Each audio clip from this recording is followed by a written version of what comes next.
Hey guys, welcome back to the channel. This is a story about what if Deku was born to be broken part 1. If you guys enjoy this what if and want to see part 2, comment down below and let me know before I start. Please do support for more awesome content and leave a like, and don't forget to subscribe to my channel and also share this video with your friends and check out the description in my playlist. The author of the story, Haedriko, Wattpad. So let's start the video. Author here. I'd like to inform you that this is an old story. So mean, rather bad writing and cheap plot. Not sure why a lot of people liked it anyways, thinking face, but the writing and plot gets a little bit better roughy after 14. Thanks for reading, please enjoy. Honey. She quietly whispered into the phone with sadness. Hi sweetie. How did the appointment go? It's my fault. She cried. What? Is everything alright? He's quirkless Hisashi. It's my fault. Tear fall down her face at the admission. Her sons were the only thing that filled the silence. I'm coming home. What about your work? He growled. Why dash? He hangs up. Mommy. Was that Dad? The little boy popped his head around the corner. Why yes sweetie. What are you doing up so late? I got thirsty. He clung to the door frame. I'll go get some for you. Make sure you go to bed right after, okay? He smiled happily. Midoriya woke up from his sleep. He smells bacon and ran over to his mom. Breakfast. He jumped up and down cheerfully. Go sit at the table, food will be done soon. She gave him a quick smile. Can I watch All Might real quick? He stared at his mother hopefully. How can I say no to that adorable face? I'll call you over soon. Thanks mommy. He giggled and ran to the couch that seemed to call him. Okay, it's breakfast time. She called for her child, who happily ran to the table. After they ate their food, Midoriya desperately wanted more All Might, classic fanboy. Can I watch more? He asked once more. Only if I can watch with you. Yay! He hopped off the chair, happy that his mom wanted to watch with him. It was always a lot more fun when someone else was watching with. Izuku. Yeah. He turned to his mother. I just want to let you know a big surprise is coming soon. A surprise? What is it? It's supposed to be a secret. She smiled and placed her index finger on her mouth. I think you'll love it. There was a knock at the door. Even though the conversation they had was quite odd, she was still overjoyed to see her husband once more. She embraced him as soon as the door opened. Izuku. The surprise is here. She called out cheerfully. Without a second to waste, the little boy went around the corner. He called out, immediately recognizing him from the pictures his mom showed him. He ran to hug his father like his life depended on it. Hisashi stared at the boy with indifference, not even making any movement to embrace him back. Midoriya was naturally uncomfortable by the lack of embrace, but maybe that was just his dad's personality. What was? Inko hissed in hushed tones after dragging him into their room. He's your son. Why didn't you hug him back? He stayed silent, avoiding her eyes like the plague. Why did you even come here if you aren't here for your own son? She crossed her arms. I here for him. He finally answered. It sure doesn't seem like it. She huffed angrily. She was livid. This is the first time in forever since her son has seen his father, and is how he reacts. I'm going back to work in a week. He sighed and tried to aim the conversation elsewhere, in a much more comfortable direction. Well, maybe in that time you'll treat properly. Hey Inko, can I take Izuku to the store? Hisashi called out to the kitchen. Sure. She smiled. It looked like he's finally warmed up to their son. He's even been very playful, especially when it came to role-playing All Might. Izuku, do you want to go to the store with me? Yeah. He happily bounced. He was ecstatic to spend more time with his dad. Sometimes All Might playtime simply wasn't enough. Alright, go get ready. Midoriya happily threw on some clean clothes and a jacket. He snatched his All Might figurine that he loved so dearly and ran to the door where his dad was waiting, and they both put their shoes on. We'll be back soon. Hisashi yelled out to his wife. Please stay safe. Midoriya quickly grabbed his father's hand as his father led him. What are we going to buy? Just some candy. Really? Can I have some chocolate? His eyes sparkled like polished gems. Now who in the world could say no to that? Sure. When they reached a local store that sometimes his mom bring him to, he was bouncing with joy. But instead of going in the store, they detoured to an alleyway. Dad! Why are we down here? Be quiet. Midoriya clung to his father's hand tighter. It was scary down there, too scary for a child. Everything was too big and too dark. At the end they met face to face with strangers. He whispers. Shut up. He growled at his son. That the kid? Yeah, got the money. The strangers pull out a bag and unzip it, showing a few stacks. He hands the so-called father the money and he shoved the boy over to the strangers. He peered inside the bag just in case, and without even looked at his flesh and blood, he turned away, walking to the light at the beginning of the alley. He yelped out and tried to run for him. Shut it, kid. A stranger grabbed him by the collar and dragged him away without regards whether or not his short little legs could keep up. They dumped him in a room full of bars. It was dark and damp just as the alleyway was. He clutched to his all-might toy and prayed that it would grow bigger and save him. Soon after, a few new faces came in. Go to the wall. One orders. He does as he says, fearing of what they could do to him. A different person walked into the cage with a chain and hooked him up to the wall. Show us your quirk. They demanded. I don't have one. He squeaks. The hell? The guy said he has a quirk. He turns to another stranger. Useless. One spit in disgust. Well, what do we do with him now? The whole point was for him to have a DMN quirk. I heard there was a group looking for decent test subjects. Looks healthy enough. He sighed with a very troubled face. Make sure to get a good price on him. After a few days of surprisingly a healthy amount of food and water, they unhooked him from the wall, but his wrist remained trapped. Move it, kid. Midoriya walked out of the cage, still clutching the toy. They went to a large broken-down warehouse, trading him easily for a fair amount of money for a healthy young test subject. He trembled as the chains were handed over to the new strangers. They made him walk to a different place. Once they got in the building, he was put in a large room with a cage in the middle. They unlocked the chains and had him go in there. He sat in the middle of the cage and hugged his figurine tight. He noticed that there was a hanging lantern above his head, being blocked partially by the metal bars up top. The floor had a little bit of dirt, but otherwise, everything was clean and empty. He flinched as a person came in. The bright light only allowed Midoriya to see their silhouette. Behind the man was a person. They were also in chains like he had been. The stranger pushed the person in chains into the cage, who only staggered a little but kept their balance. It was just an old man. The man locked the cage door behind him and left the room without a word. Midoriya wearily stared at the man, curious as to who this man was. The man opened his mouth. Hi. Hello. He stuttered to the stranger. How did you wind up here? The old man asked. The child hesitated to answer, but his tears gave him away. My dad. His lips quivered pitifully, tugging at the old man's heart. He nodded, understanding exactly what he was feeling. My kids sold me. They needed the money. The man frowned and brushed his long white hair out of his face with a troublesome look. Oh.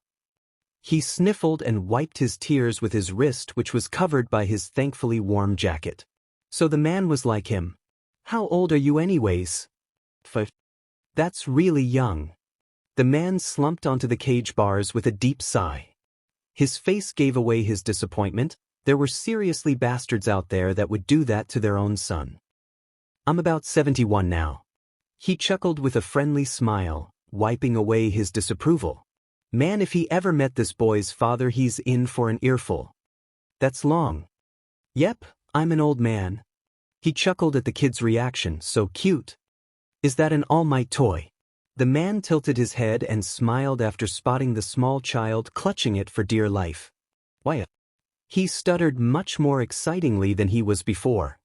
I'm guessing he's your favorite too. Do you like him too? His eyes shined with hope, incredibly psyched to have All Might in the conversation. Of course I do. He's amazing. Yeah. He's super strong. Midoriya smiles and poses like All Might. They talked for hours upon hours. The old man had a lot of stories that Midoriya absolutely adored, soaking up every and any word he could. He loved it when he told him stories about All Might he's never even heard. The door creaked open and their idle chatter stops as quick as possible. The strangers opened the cage and motioned for the smaller child. He ordered. Midoriya nervously sat up, but the old man got up quicker, holding his arm in front of him to block him from going further. Hey, just take me. He tried to compromise. He hisses, making the old man back down with his shoulders slumped in defeat. Midoriya walked forward, tucking the All Might figurine in the inside of his jacket. He followed the man nervously. He led him in another room with a bed in the middle, the ones you lay on for doctors. The man lifted up the kid and set him on the tall bed with ease. Yet another person came in with a row of tools on a rolling cart. He rolled them right next to the tall bed where Midoriya sat. He grabbed a syringe and cleaned Midoriya's arm. He winced as the needle pierced his arm, on the other side of the elbow. The injection made him dizzy in just a minute. After a hole, the foreign drag set in and put him into a dream he would not remember. He woke up, his arm aching with pain. He clutched his left arms and cried out in pain. Hot tears poured over at the searing pain. Why did it hurt so much? What did they do? Stop crying. He immediately stopped. He looked around confused. The pain didn't even stop and a new pain set in his throat for unintentionally choking back tears. It finally worked. A few cheers erupted from the strangers. They hummed with joy and congratulated each other. This will make us so much money.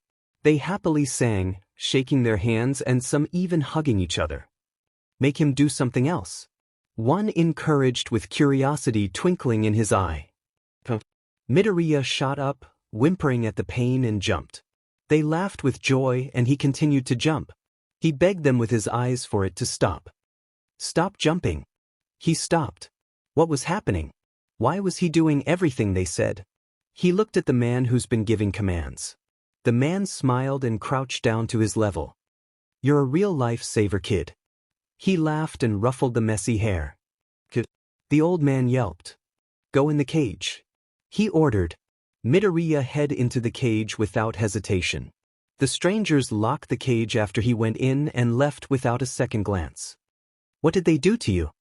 His face was etched with worry. I don't know. I'm tired. He whined, feeling the exhaustion of the stuff they did to him and made him do. Get some rest, I'll be right here. He smiles weakly. Midoriya nodded and laid on the ground. He caressed the bump on his left arm which had thankfully just throbbed now. It appeared right after he was put to sleep. He closed his eyes and let sleep take him away from the awful cage. Wake up. He jolted up from his sleep. He looked at the man fearfully. The man stayed silent and watched the fear grow in Midoriya's eyes. The man who has come in and out for 2 years already. Every time he came it was simply bad news. But he found the worst need of all. His best friend was gone. Where do the old man go? He asks softly after noticing the unnaturally colder cage. He probably was taken for a different experiment. He shrugged nonchalantly. Experiment? He asked weirdly. Experiment? No. He scoffed at the kid, mocking him for his stupidity. Get up and follow me. We're going for a little trip. Midoriya flew up and waited at the cage door. The man unlocked it and Midoriya follows involuntarily. 2 other strangers follow to the trip. Midoriya twiddled with his hands furiously with new profound anxiety. He patted the All Might toy but didn't take him out for fear of it being taken. Eventually they came to another place. But this place was terrifying. It was riddled with scary-looking strangers all around, filling in the dark corners. They talked amongst themselves, smoked and drank, most not even caring at the odd sight of a child walking through the middle. They met in the middle of the dark space. There was a small group of men sitting on chairs, also talking to themselves. The tally died awkwardly as they noticed the odd sight. What do you want? A man growled. I want money in exchange for this project. What makes you think we're interested? He frowned at the foolish sight. I just heard you guys have a lot of money and were looking for something worth your time. He put his hands up defensively with a cocky grin. "What's this project you talk about? I'll show you." He turned to the 7-year-old. Midoriya immediately sat. "So, you trained a brat, what's so special about that?" He rolled his eyes and crossed his arms. "We experimented a lot, but we finally perfected it. This boy has a chip installed on his left arm. It's attached to the median nerve in his forearm. The chip sends nerve commands to his brain and makes him do whatever I say. DMN. That's a lot of smart SHT. How much you talkin'?" He leaned in, making his body language tell the guy he was interested. 3,014,900 yen. That's a lot. He frowned. Lots of experiments took place. Not to mention the technology in the chip. Lower it and I'll give you a gang of people to be at your beck and call. I'm interested. 2,368,850 yen. That sounds like a pretty price to me. I'll go check with my boss. You ain't the boss. WhatIf have I been talking to a henchman? He growled. He's bigger than you'll ever know. He smiled and walked off. Midoriya looks at the man, staring at his anger. "The F you looking at, brat?" He snarled and whipped his head down to look at the kid. "Sorry." He avoided his gaze. He scolded himself. The old man taught him a lot. Do as they say, keep your head low, and talking is never suggested. Just thinking about him made his heart throb. He missed the nice man dearly. He wanted to go back to the cage and listen to the man's stories, no matter how many times they repeat and no matter how much abuse he had to endure.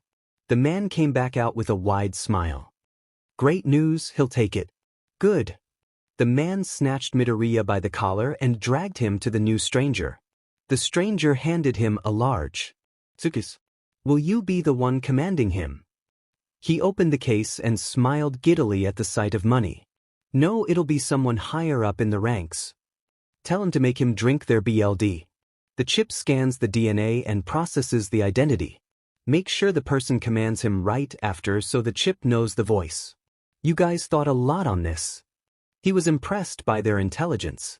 He's heard of the group for a while but never imagined they were smart. Just do as they say. Midoriya ran to the man's side and walked along with him. He peeked behind, the familiar fear-inducing back turned to him just as his father did. He frowned. He'll never get to see the old man ever again, will he? "The boss wants to meet you." Midoriya nodded slowly. The poor boy was terrified. Are they going to hurt him like they did? He took a deep breath.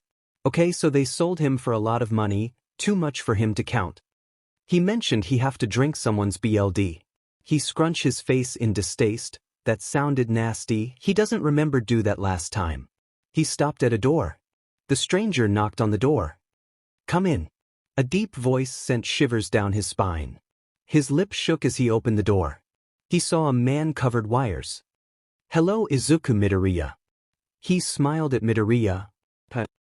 He felt himself shrink under his gaze. How did he know his name? "I heard your father sold you, is that true?" He nodded slowly. How does he know all this? "The world seems to be pinned against you, it must hurt a lot." He gulped and looked around, only seeing more wires and darkness. What was he trying to do? "I assure you that being quirkless doesn't mean you're worthless. In fact, I want to give you a job. Would you accompany my student? He could help. I guess. Axel, lead him to Kurojiiri and Shigaraki." Axel nodded and they left the dark room.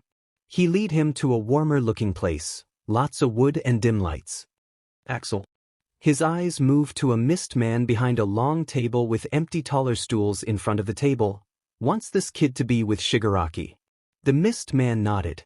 The purple guy walked away only to come back with a boy.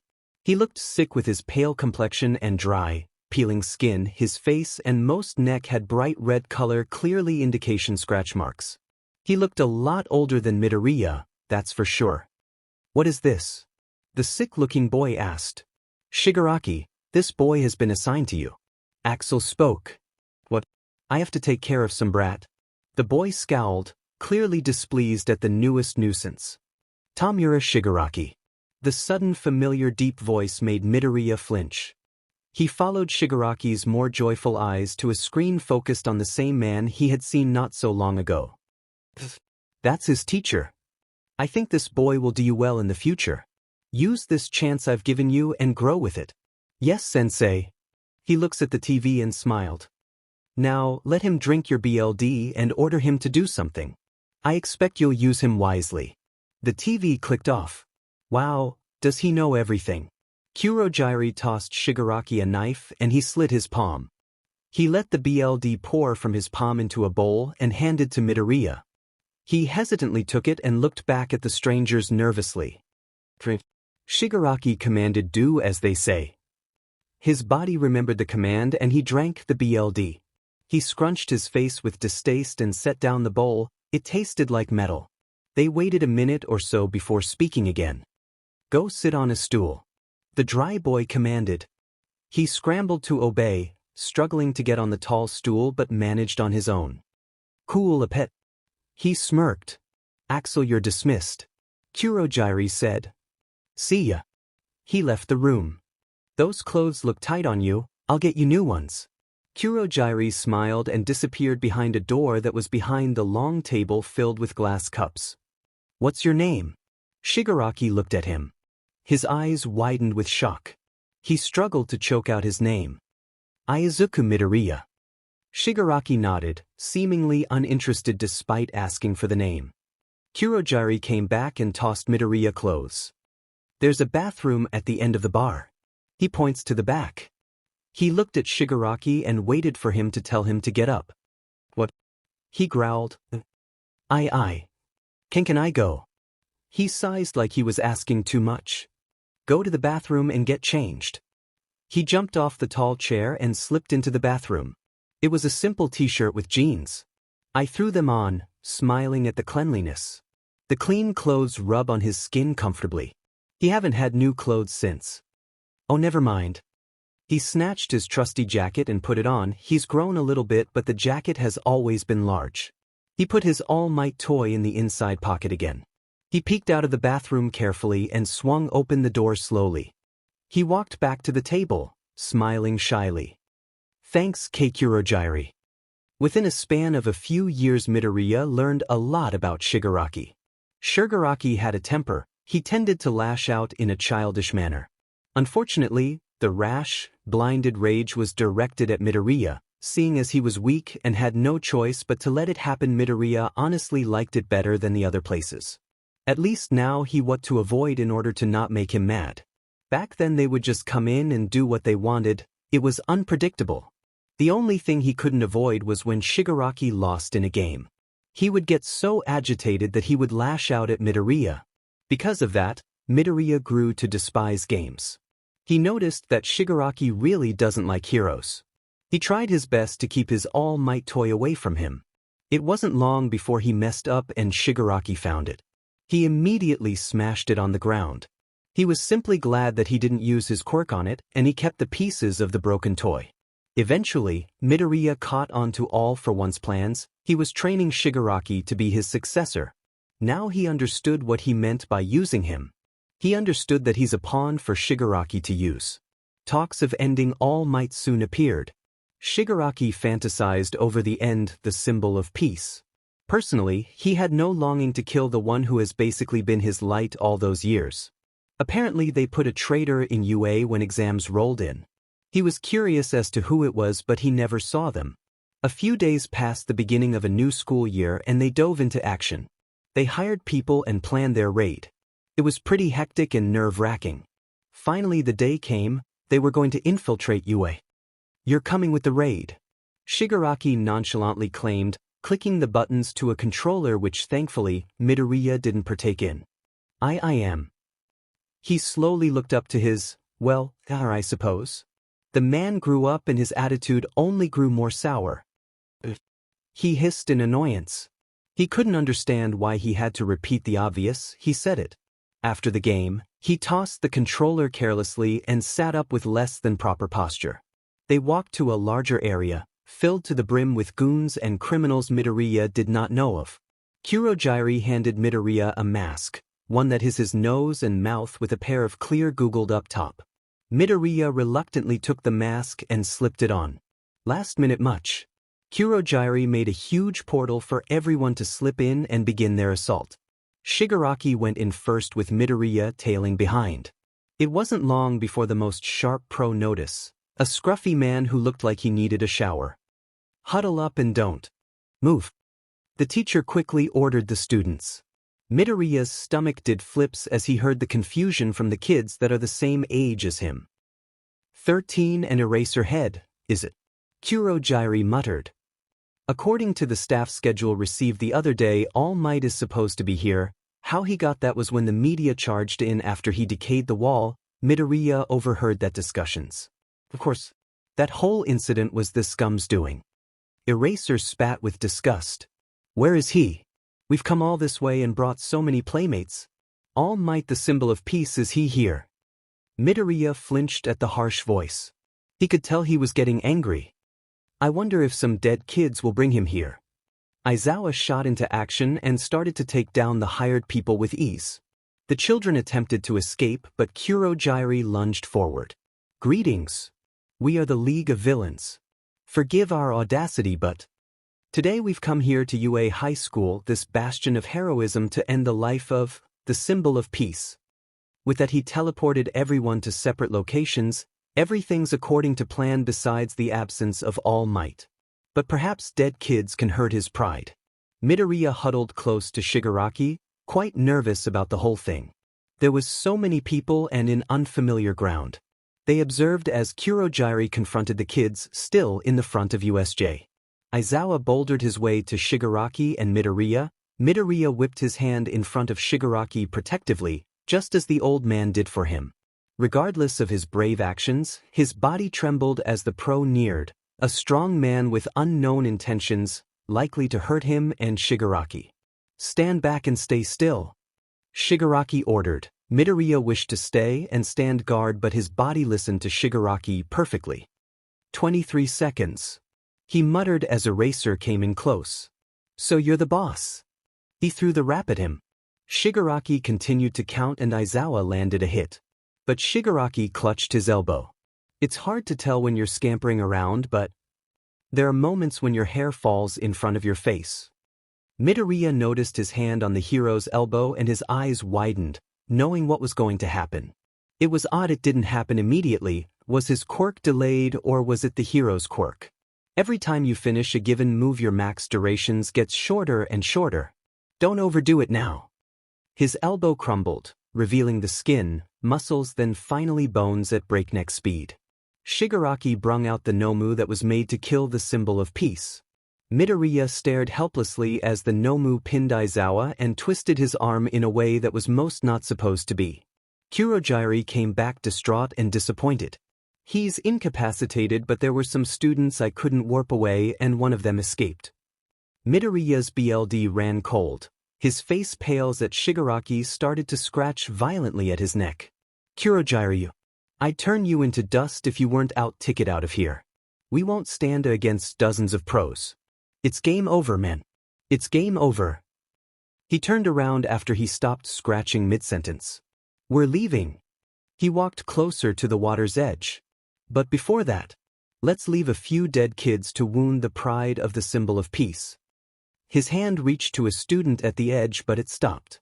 You really are cool. Erase her head. Nomu smashed the hero's head in once more. He reached once more for the students' heads but was interrupted by a loud bang. Fear not. I am here.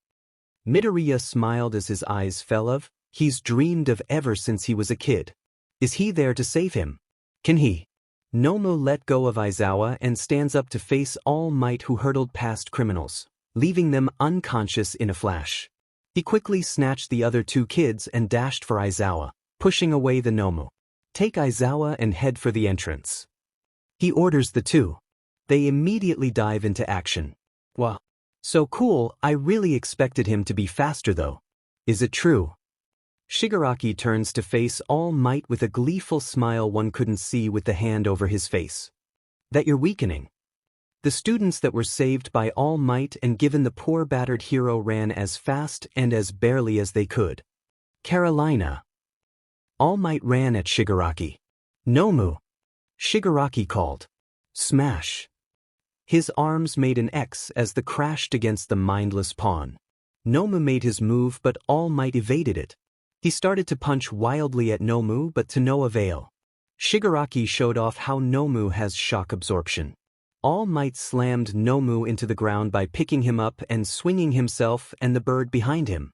A portal appeared at Nomu's top and he went through only to grip the hero's sides. Midoriya, go kill some kids for me. Shigaraki smiled at the idea under his father's hand. Midoriya bolted off. The very thought of or even hurting someone made his eyes spring to life with fresh tears. Get out of the way. Midoriya was slammed to the ground. He gasped for air, his not-so-secure mask falling off in the process. With tear-stained eyes, he looked at the aggressive-looking boy who reminded him of the men who had him previously. The boy's body didn't care that his brain screamed to get away from the clearly dangerous man, forcing him to lunge. The larger male didn't hesitate and gave him another slam full of explosions. He coughed violently and got back up, his body all ready for him to stop, but he couldn't. He lunged for his throat and his hands wrapped around his neck like a snake. He looked fearful and tears fumbled off of his tear-stained freckled cheek onto the boy beneath him who choked pitifully. I'm sorry. I'm sorry. I'm sorry. He yelped. The boy beneath him gasped for air. Suddenly he was knocked off balance. Another student slammed into him, knocking him down like nothing. Bakugo, you okay? He yelled. Little, this is stain. He grasped him neck and coughed. Midoriya dashed for them again. Tie me up. Can't knock me out. Midoriya yelped desperately. The red-haired and blonde-haired boys looked at each other puzzled at the request. They shook it off as he got closer. Bakugo used his explosions and propelled at Midoriya. With a swift motion he knocked Midoriya down and pinned his arms together. Midoriya cried with relief under all the struggle his body forced him to do. Kurogyari dashed for Midoriya. 𝐒𝐻𝐪. Bakugo yelled. He seemed to understand perfectly and switched places with Bakugo. He grabbed the wrist and activated his hardening, making it harder to escape. Without a moment's notice, Bakugo pinned down Kurogyari. Move and I'll blast you to Timbuktu. Midoriya continued to struggle as a boy came in and froze Nomu, allowing All Might to escape. Kurogyari started to squirm, making Bakugo growl angrily. Don't move. If you'll move, I'll make sure they'll be cleaning you up for weeks. Oh, that doesn't seem heroic, buddy. The red-haired boy chuckled. Midoriya panicked in his struggles as a piece of the All Might figurine, his head, fell out of his pocket. He looked at the red head behind him who looked at him and the piece. We're cornered, you demon brats made it look so easy. The League of Villains will become a laughingstock. He growls furiously. Midoriya, come here. Midoriya struggled harder. Nomu, go ahead and finish the explosion, boy. Nomu got up and Kirishima let go of Midoriya to dash for Bakugo, so did All Might. Midoriya scampered to Shigaraki pathetically after. Quickly grabbing the piece. All of a sudden, a loud bang interrupted them all. All Might was further away. Looks like he took one of Nomu's hits for Bakugo and Kirishima. Anything to save a comrade, huh? Shigaraki chuckles. He started ranting on how society categorizes people so unfairly and how violence breeds more violence. It's 4-on-6. The ice guy mutters. They're pretty tough, but with us backing up All Might we can win. The redhead smirks. No. Get out of here. He orders. Things would have gone pretty bad if we hadn't stepped in. Todoroki seemed to glare right at the hero. You're right, Todoroki. Thanks for that. But you have nothing to fear. Just sit back and watch a pro get serious. He gave them a reassuring thumbs up. Nomu. Kurogyari, take him. We'll take care of the kids. He puts up a fighting stance. Follow my actions. Let's clear the game and go home. He runs at the kids along with Midoriya.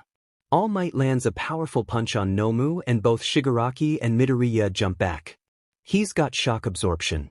You already saw it yourself. Shigaraki growls. That's right. Nomu and All Might go for a full head-on assault. It's absorption, not negation. So he must have a limit, no. Built to counter me, you say? Made to withstand everything I got. Then I'll just go that. The thuds ring in everyone's ears. A hero is always ready to smash through trouble. Tell me, villain. Do you know the meaning of, he swings his fist back? Midoriya stares completely amazed. They could believe what they've witnessed. He defeated Nomu. I'm slowing down.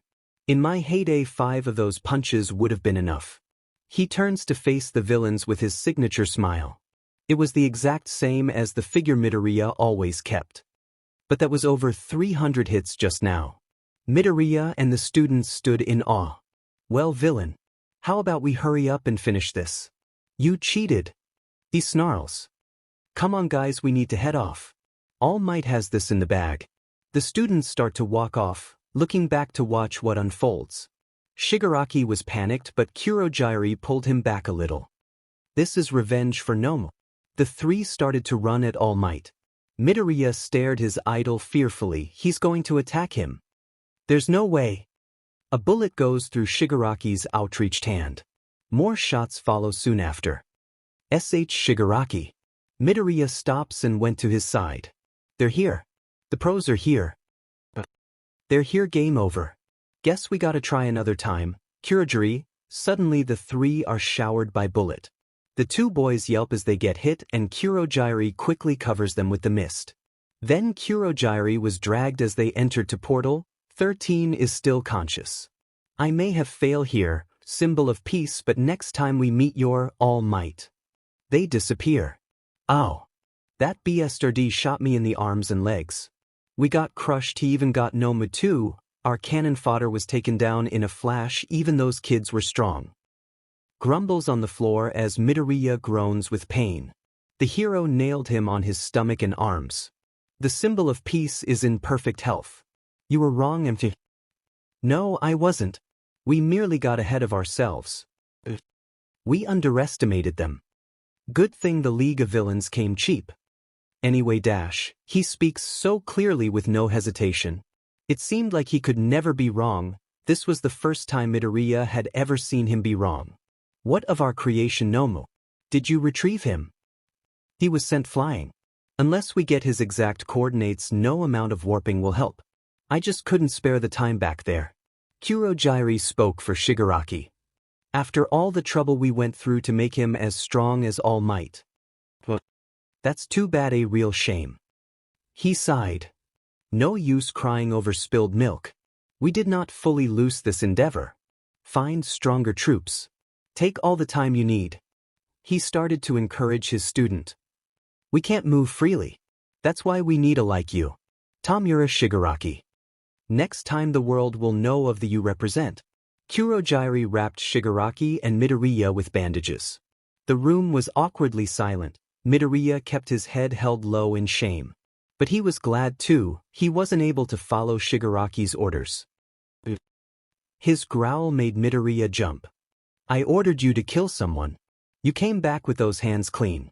What's the point of you being here if you can't even follow simple orders? He directed his hatred to him. I'm sorry they got me pinned. Maybe we would have won if you had just did you were told. You're a failure. I'm 𝐿. Shut up. Don't have talk. He barked. Worthless shits like you deserve to be locked up. Midoriya looked up confused. Kurojiiri warp him to the basement. Kurojiiri shrugs and warped Midoriya to the basement. His vision was met with suddenly darkness. The cold quickly sucked out any warmth he had. He looked around to spot nothing but a dirty floor littered with dirt, glass, and weird brown spots, dried BLD.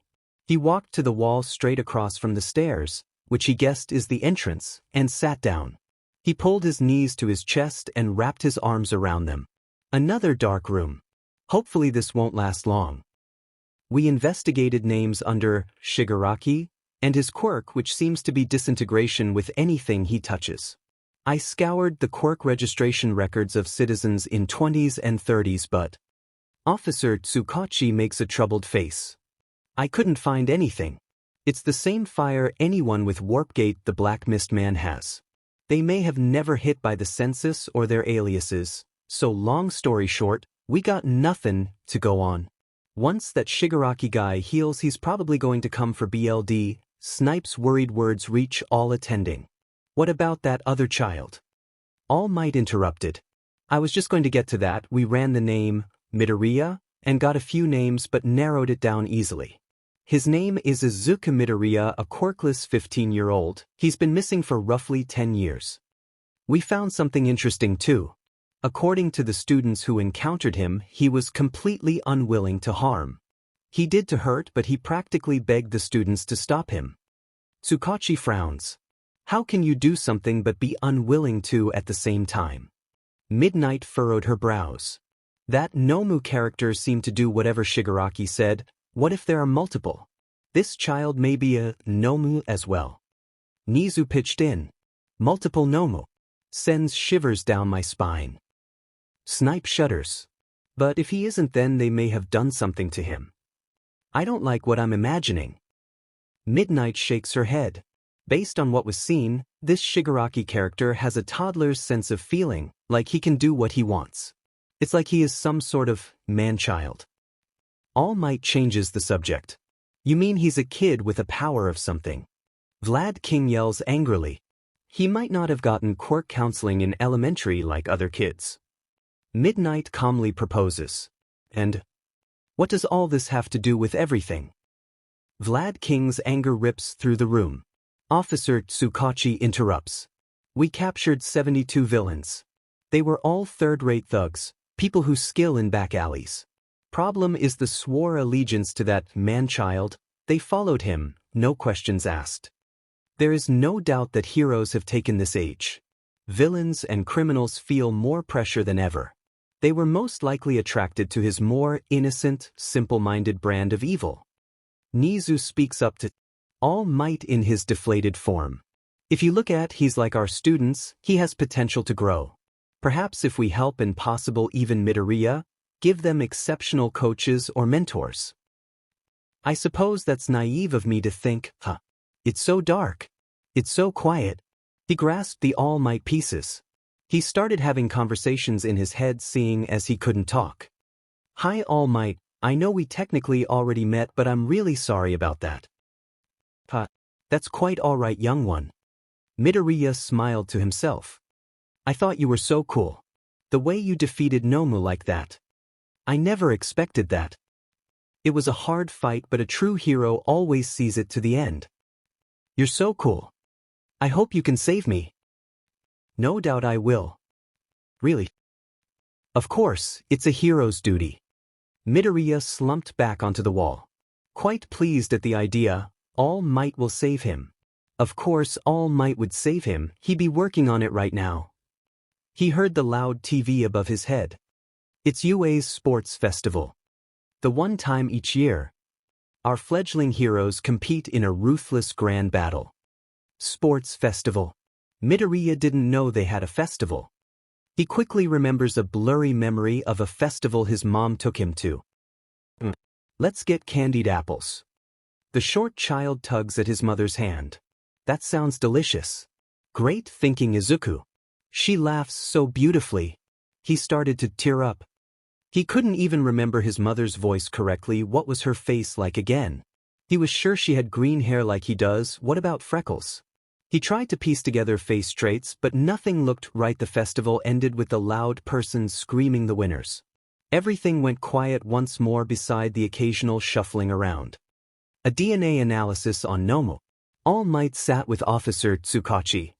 Don't worry, I'm not asking for your help with the investigation. He reassures the symbol of peace. This is technically leaking information, but I figure you had to know. We're on the ringleader's trail. All Might looks up, extremely interested. We've been trying all sorts of tests since then. It's not just that he can't speak, he doesn't react to anything, there's not a thought in his head.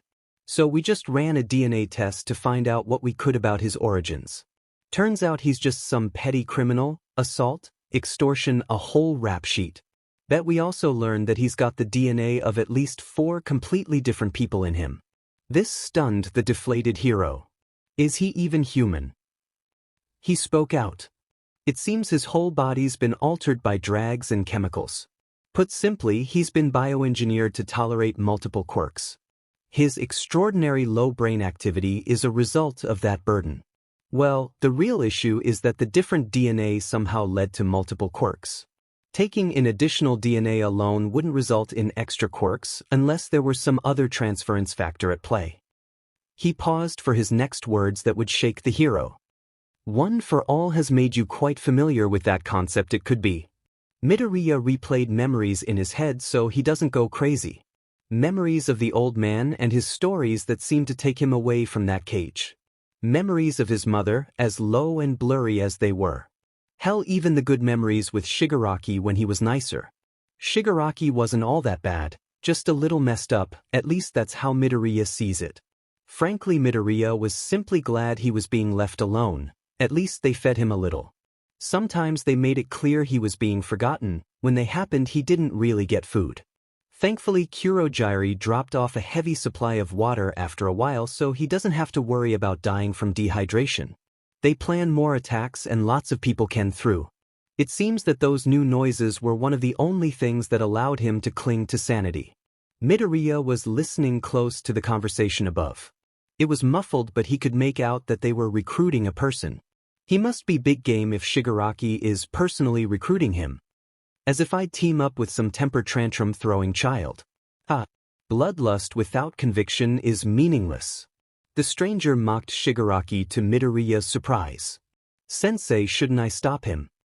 𝐬𝐻𝐼 yelps. No, this is fine. Suddenly a large commotion erupted.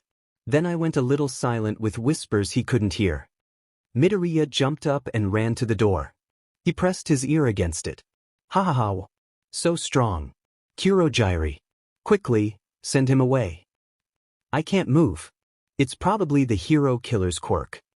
Midoriya started to panic and started to P&D on the door. What's that? The stranger hissed. Whoa, hold on. Not this hand. Not this one.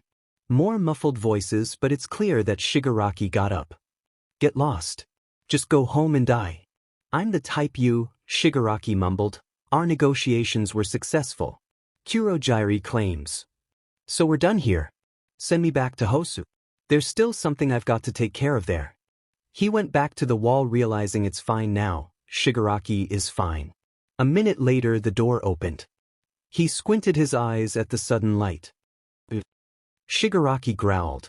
Midoriya tried to call out his name but nothing came out. I almost forgot about you. He chuckled as Midoriya's eyes adjusted. You were worried, weren't you? Midoriya nodded. Such a loyal brat. Maybe you won't stay here for that long. Maybe just a month. Midoriya stared genuinely surprised and glad. I got business to deal with. He turned his back and left Midoriya in silence once more. It was clear that the hero killer, whoever that was, and Shigaraki shuffled through the warp gate. Midoriya was pleased. He won't be in here for a long time, right? More commotion than usual. A lot of people up there. I'm Toga. Himiko Toga. Life is too hard. I want to make the world that's easier to live in. More muffled noise, but Midoriya caught the gist of it. They were recruits. Looks like Stain attracted them. There was more bad commotion, but it seemed like 𝐬𝐻𝐼 or someone else had it under control. Days passed like this. Shigaraki came down a few times, mainly to vent his anger. It was fine, though he got more food thankfully. At least he didn't forget about him. Eventually the visits stopped and the good came in less again. He was forgotten again. The arguments were more common. They were planning something big, like another UA attack. It was clear he wasn't going to be a part of it. After all he failed last time, he'd screw it up again. It was apparent that that day came. They sounded excited. Again it was silent. He flinched as a loud thud came from the floor. We got them. A girl, or rather Toga, cheered. Well done. Shigaraki praised. Now all we have to do is wait for them to wake up. He chuckled. What the hell? A familiar student's voice roared, Bakugo, right? They got Bakugo. Midoriya starts to walk to the door. Will you join us? Shigaraki called out. F&O. He yelled so loud his voice was perfectly clear. You can shove that lame but offer up those dry butt cheeks, Shigaraki growled. Midoriya tripped midway to the door because he was so surprised at the response. His body fell with a hard thud. The F was that? The student growls. I'll show you. Midoriya flinches at the words. The light poured in again. Come to me. Midoriya got up and went to Shigaraki quickly. He gulped. Was he in trouble? Shigaraki led him to where the commotion was. You can simply join us, or you can be like him. Shigaraki wrapped his arms around Midoriya's shoulder. You're that DMN kid that was at USJ. Bakugo growls. Midoriya nods slowly. You like him? He's my pet. He's so obedient and loyal. Shigaraki chuckles again. Midoriya's eyes flashed around nervously at all the people surrounding them. That's sick. The boy scrunches his face with disgust. Go back to the basement, he ordered. Midoriya walked back quickly. He sighed. He didn't want to come back here. The arguments went on. Shigaraki grew more frustrated and started to lash out on Midoriya more. Bakugo grimaced at the struggle sounds that came from the basement. There was no sound from the boy, but the thuds told him what Midoriya was facing. And I know. You love to win. Dabi, untie them. Bakugo will go wild for sure. They're our equals, we must treat them so. Twice you do it. What? No way. Will do. More muffled noise. What a joke. I've always admired All Might's triumphs. No matter what any of you jerks say, nothing's ever gonna change that. He yelled at the villains. Father, get it now, League of Scums. He heard Bakugo and Shigaraki tell more but couldn't make much out. He grumbled he's very interested with the conversation. Until he shivered at Shigaraki's clear words. Sir, lend me your power. Want me to listen? Stuff it and go to hell. Hello. Kamino Pizza DLVI. The sound of smashing ripped through the bar. It ends here, Tamura Shigaraki. Where is he? Shigaraki. The building rumbled, yells and screams were everywhere. Midoriya trembled and covered his ears with his eyes squeezed shut. Dust fell through the cracks of the wooden floor. What can Midoriya do? Is Shigaraki okay? What's happening?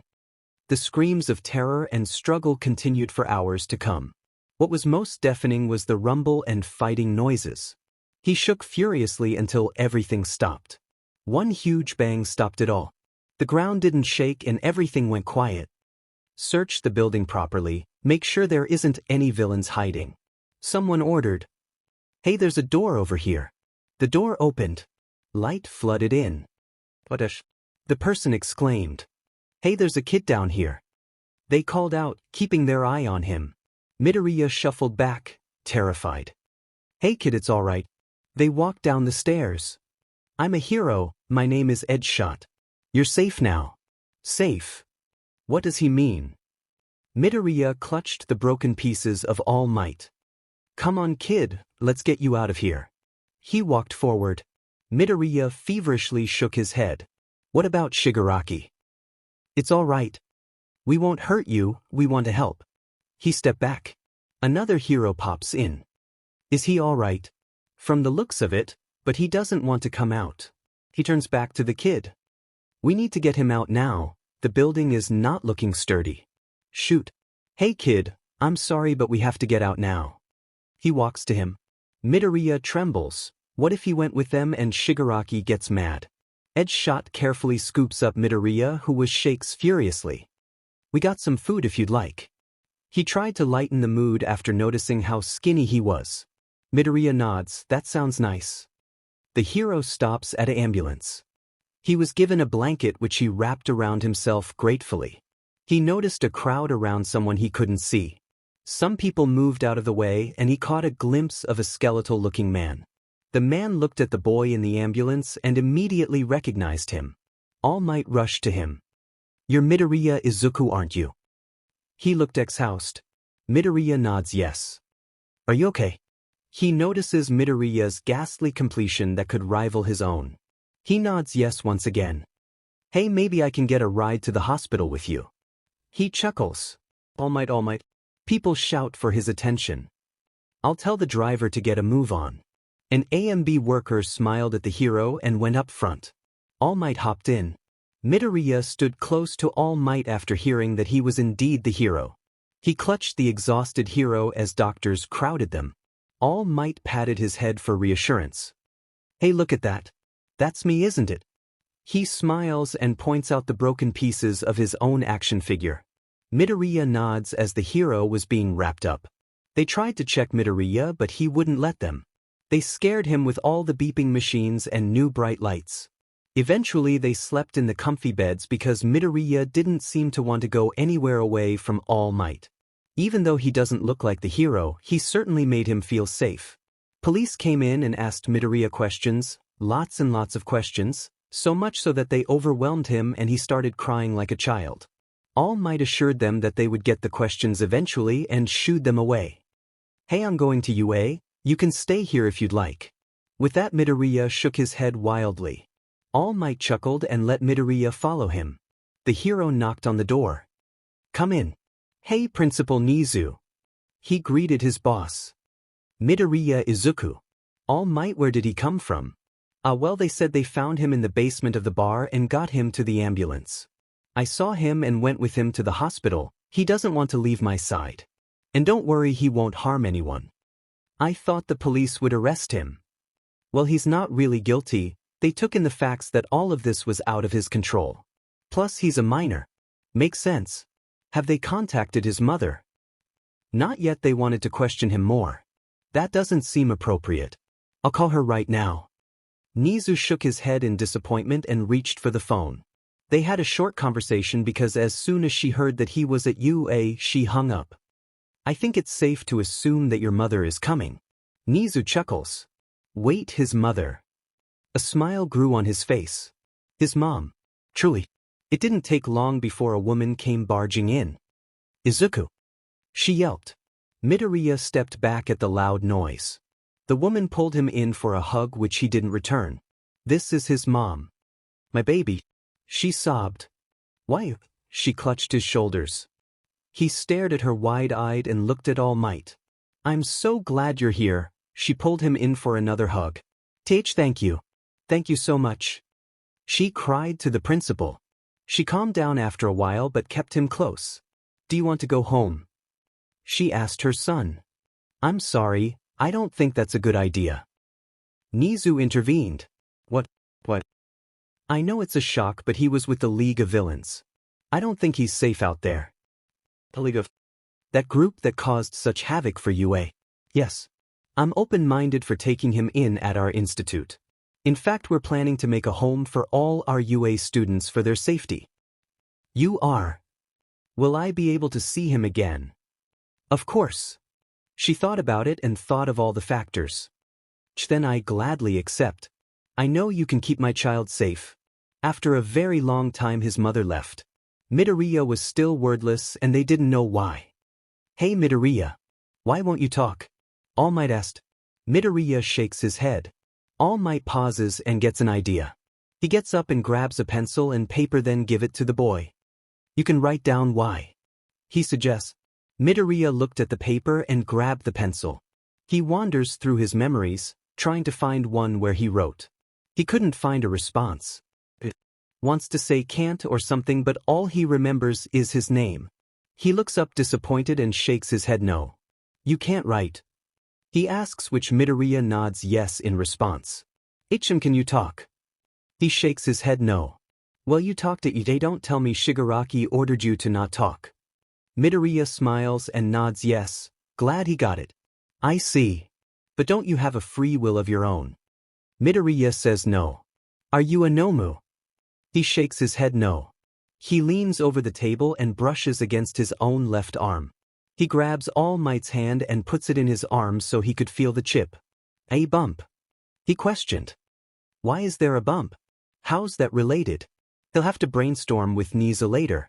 Well, how about I teach you how to write? He offers. Midoriya smiles and nods yes happily.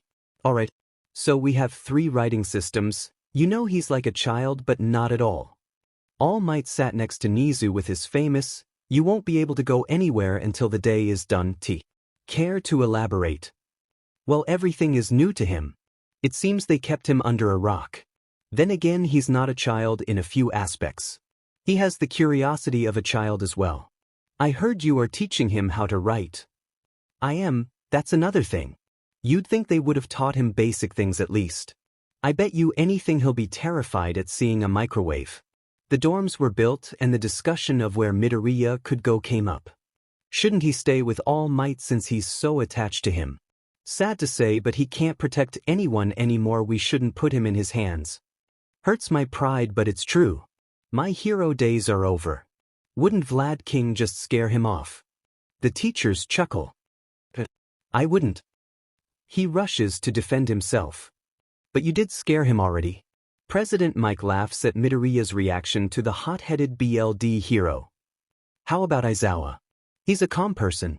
Midnight suggests. Doesn't sound like a bad idea. What do you say, Eraserhead? That's fine by me. He says lazily. Then it's accepted. Midoriya will be looked after by Aizawa. Nizu smiles. Hey Nizu. All Might stayed behind the meeting. About Midoriya, I've been teaching him to write and he's tried to tell me about the chip in his arm. They had figured out that it must be a chip. So according to him BLD is needed somehow. How would BLD fit? I'm not sure myself, it was quite puzzling. I think we should get an X-ray on his arm though. That's a good idea. We would get an idea on where exactly it is and if it's removable. I'll take him to Recovery Girl. Midoriya is practicing with his writing. He could write down hello neater than ever. He smiles as All Might enters the room. He lifted up the paper and showed it to the hero with a huge smile. That's very good. He compliments. Midoriya blushes and smiles wider. I came here to bring you to Recovery Girl for an X-ray. Midoriya tilted his head. What's an X-ray? Oh, an X-ray lets people see bones or weird objects in your body.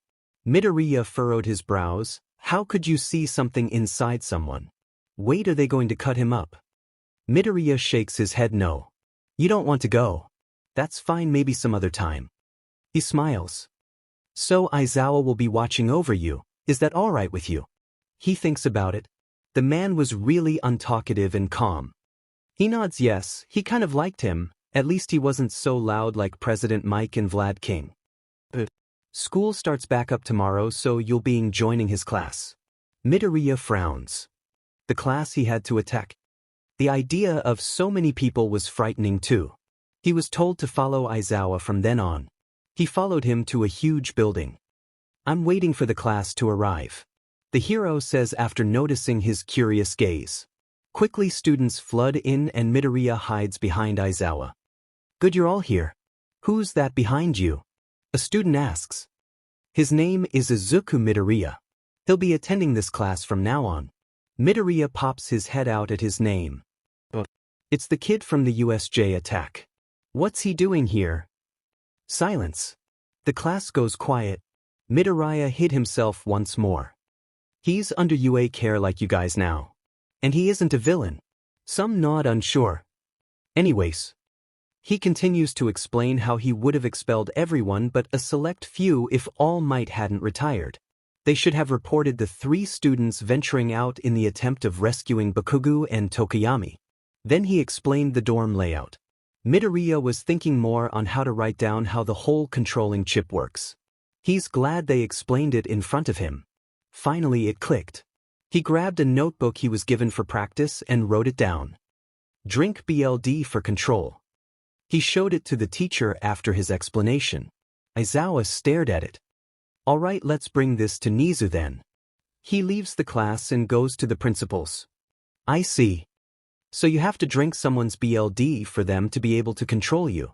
Midoriya nods yes feverishly.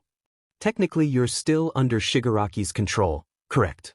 Midoriya nods yes. Do you want someone else to be in control? The boy was unsure. He's always been told to do things not asked. Aizawa, are you willing to do this? I guess. Better than Shigaraki. They grab a cup and a knife. Aizawa cuts his palm and let the BLD drip into the cup. Midoriya scrunched his face when he was handed the cup. He remembers that nasty taste but drinks the BLD anyways. So I guess I'm in control now. Aizawa asks. Midoriya turns to Nizu and puts up his index finger to his mouth. He turns to Aizawa and motions to command him something. Go to Nizu's desk. He goes to the desk. Just like that. Thanks. His voice comes out raspy and croaky. I guess that's what happens when you don't talk for a long time. Alright, let's get you back to the dorms. He dropped of Midoriya at the dorms, leaving him with the curious or cautionary students. So, Midoriya. A pink-skinned girl went up to the boy. Why ya? He croaked. Why were you with the League of Villains? Oh, I was sold. What? Sold? She yelled, making Midoriya flinch. So like, are you a student here now? I guess. Some more students started to crowd. The sudden new surrounding of people made him shake and tear up. Guys, back up, you're scaring him. A different girl with brown hair noticed his tearing eyes. He sighs with relief once they back off. Sorry about all that, you okay? She turned to the green-haired boy who nodded yes. Well, I have to unpack, see you later. She waves him goodbye. He makes his way over to a couch and sits on the floor next to it. He stared at the TV. Wouldn't Sensei pop up on there? Oh wait. Couldn't you use the TV for something else? Hey you. A harsh voice makes him jump. He turns around to see that guy who was kidnapped. Why were you with the League of Villains? He yells. Midoriya gets up and runs away. He hated it when people yelled. The boy makes a frustrated growl and walks to Midoriya, who was hiding behind the tables. Don't run away. I'm sorry. He avoided his gaze. W was sold to the League. What was up with you at USJ then? Shigaraki T told me to kill someone. I didn't want to. Then why the hell did you try anyways? He said T do. So you really are his pet? Oh, I'm not anymore. I'm Aizawa's now. That sounds wrong as F. What is that even supposed to mean? I do as he says now, not as it's Shigaraki. Whatever. He grumbles. Bakugo walks away, but Midoriya follows. What do you want? He continues to walk until he reached the elevator. So. Why did the League take you? 'Cause they're F dumb. He growls. What's that door for? He points to the smooth elevator door. It's a DMN elevator. I don't know what an elevator is. That's F dumb. It's how you go up or down the floors. He clicks the button and the door opens. He hops in and Midoriya does the same. How does a room make you so up and down? Is it a portal? Bakugo ignores the stupid question and clicks his floor. The elevator moves and Midoriya yelps. He drops onto the floor. What's it doing? His face pales. It's going up, obviously. I don't like this. He stutters. The bell clicked and the door opened. Midoriya dashed to get out. Jesus, calm down. He rolls his eyes. If it freaks you out so much, just take the stairs. He points to an entrance in the far corner. Midoriya nods with tear threatening to break through. Bakugo sighs and walks away. Midoriya calmed himself down and went down the stairs back to the common room. He is never going to go in that elevator ever again. After a while, most students gathered in the common area. How about we have a peek into each other's rooms? The pink girl suggested. Yeah, let's go. They, to Midoriya's relief, went up the stairs, seeing as the elevator wouldn't fit everyone. The first room they went to was the new guy's room. They opened the sort to see nothing but a desk and bed. Midoriya, did you even decorate? I didn't know I had a room. What? It was on the thing Aizawa showed us. I can't really read, but you're a high schooler. I'm sorry. Midoriya pouted. He felt so dumb. Hey, it's not a big deal. Let's go explore the other rooms. Mina jumps to another subject. Midoriya decided to stay back. He looked at Sum. He patted the bed, so soft. And then he looked through the drawer desks, only finding a few pencils and another notebook. He then went up to the closet, finding the UA uniforms he's been missing and 2 pairs of regular clothes. He studied the light SWH. Instead of that little knob, it was somewhat flat with only a ledge to push on. They went into the bathroom and looked around. He was only puzzled by the shower knobs and the weird gun-looking thing.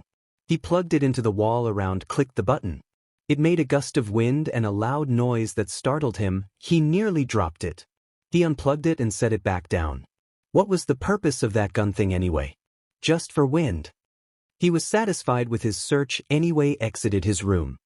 He went back to the common room where his stomach growled loudly. He wondered when he was going to be given food. A black-haired girl came from that horrific elevator. He walked up to her. "Oh, hey, what is that gun thing in the bathroom?" he asked. "Gun thing?" She tilted her head. It made wind and had a weird noise. "Oh, that's a hairdryer. When your hair gets wet you can just dry your hair with it." She smiles. "Thank you." He shyly smiled at her through explanation. "When are you going to go to bed?" she asked the new student. "I don't know, when I'm tired I guess." "Well, I hope you get tired soon. You'll have to wake up early for school." "I guess I'll go now," he awkwardly said and waved her by. Today was weird.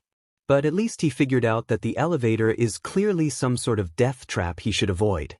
He saw no point to the hairdryer. You can just air dry. He shrugged and grabbed the blanket from the bed.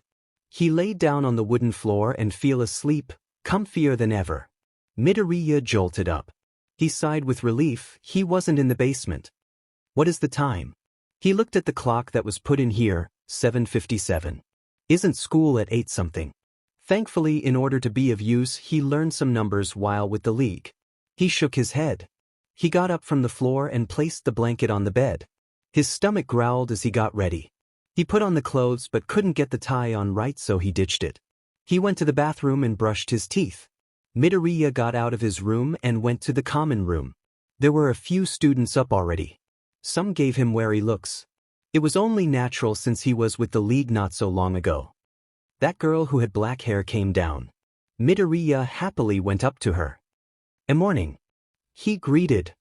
"Good morning, Midoriya. How has your sleep?" She smiled at him. "Are you going to get breakfast?" "I guess. Where can I get some?" "Oh, I can make you some. You want some eggs and bacon?" "Sure." "All right, just give me a few minutes." Midoriya nods. He walks to the couch and sits next to it on the floor again. He stared at the TV, practically waiting for Sensei to start talking, but it was just black. "You want the TV on?" A boy popped out of nowhere. Midoriya jumped at the sudden noise and looked at him, yellow hair and black stripe. "Isn't Sensei going to come on?" "You mean Mr. Aizawa?" "No, he isn't." "No. Just Sensei or Mr. "Well, I'm not sure what you mean." "You want to watch TV with me?" He grabs the remote and clicks it on. "I think so." He muttered. "You know that you can sit on the couch, right?" He chuckles. Why? He gets up from the floor and sits on the couch. What do you want to watch?" The question made Midoriya think. All he remembers on the TV was Sensei, those things, and All Might. All Might. "Oh, so you're a fan." "I don't think they have any more." "Oh, wait. We can watch the Kamino incident." "Kamino incident?" He tilts his head. "Yeah. That's when All Might fought that guy a few days ago." "That's what the fighting was." "I guess so. Were you there?" "Yeah. I was in the basement." "Basement? But weren't you a member?" He makes a confused face. "But Shigaraki got mad at me. I was told to do something but I didn't." He started to mess with his hands nervously. "Wait, so you were down there since USJ?" "Yes." "Man, I feel bad for you." The fight started to play. Midoriya yelped and jumped up at the sight. "Oh my god. That Sensei." He widened his eyes. "Wait, you know him?" "Yeah. He took me in." "Dude, that's crazy." The yellow-haired boy looked at Midoriya. That's how All Might got small." Midoriya's eyes were practically glued. He saw All Might get smaller, how he is now. Yeah, it was an epic fight. Kaminari smiled at the memory when his eyes were glued to the screen when it was happening live. Minutes passed and All Might screamed. Midoriya covered his mouth with shock. "Echie-dash!" he exclaimed. Sensei was defeated. He couldn't believe it. Wasn't Sensei undefeatable? Yeah, he's in prison now. What? He didn't get away or something? Oh yeah. He looked up at the terrified boy. But Sensei, he knows everything. He's so strong. Midoriya, breakfast is done. The black-haired girl called out. Midoriya's shoulders sunk down in defeat as he walked to the kitchen counter. "Are you okay?" she asked. Yeah. He muttered. "Thanks for the meal." He gave her a smile. No problem. We got about 20 minutes left. Until school. Midoriya nodded and went along with her to the table. He grabbed the food with his hands instead of using the fork. You're supposed to use a fork. She points to the cutlery next to his plate. Midoriya picked it up and stared at the girl who was using it properly. He copied her. And used it correctly. It's really good. He muttered with complete surprise. Really? Thanks. She chuckled. So what's your name? I'm Momo Yaoyorozu. She smiles. They finished their meal with 10 minutes left. All of the students have come down by now. We should head off. A student suggested. Yep. Let's go. They started to exit. Midoriya waited until most students left and went behind them. He nervously followed the crowd to the 1A classroom. I went straight to Aizawa after seeing his face. Morning. He awkwardly greeted. Morning. You can sit up front. I have a few things you can practice with. Aizawa hands him a packet. He gratefully took it and sat in the front like he was told. It wasn't registered as an order because he said, can. Mr. Aizawa told the class a few things and went to sleep. Midoriya did the packet, which was filled with writing practices. He got really excited at his work. He was really getting a hand of it. Hey, what you doing? The yellow-haired student walked up to Midoriya. I am practicing my writing. Oh. He excitingly showed his work. It looks good. He complimented. He noticed that Midoriya seemed to be like a child, so he had some basic understanding of him. He took note of how he said he couldn't read that well the other day. Thanks. Midoriya's heart raced. He blushed at the compliment.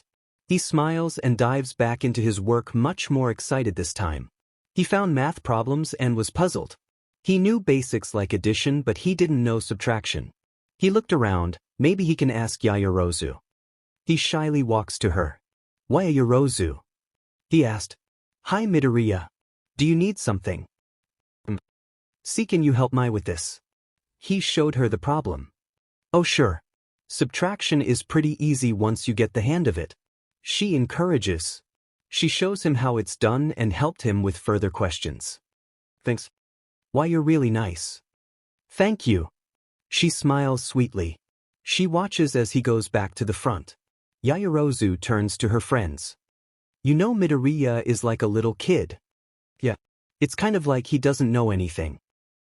Just how long was he with that league? Yaoyorozu asked sadly. They switched classes pretty soon.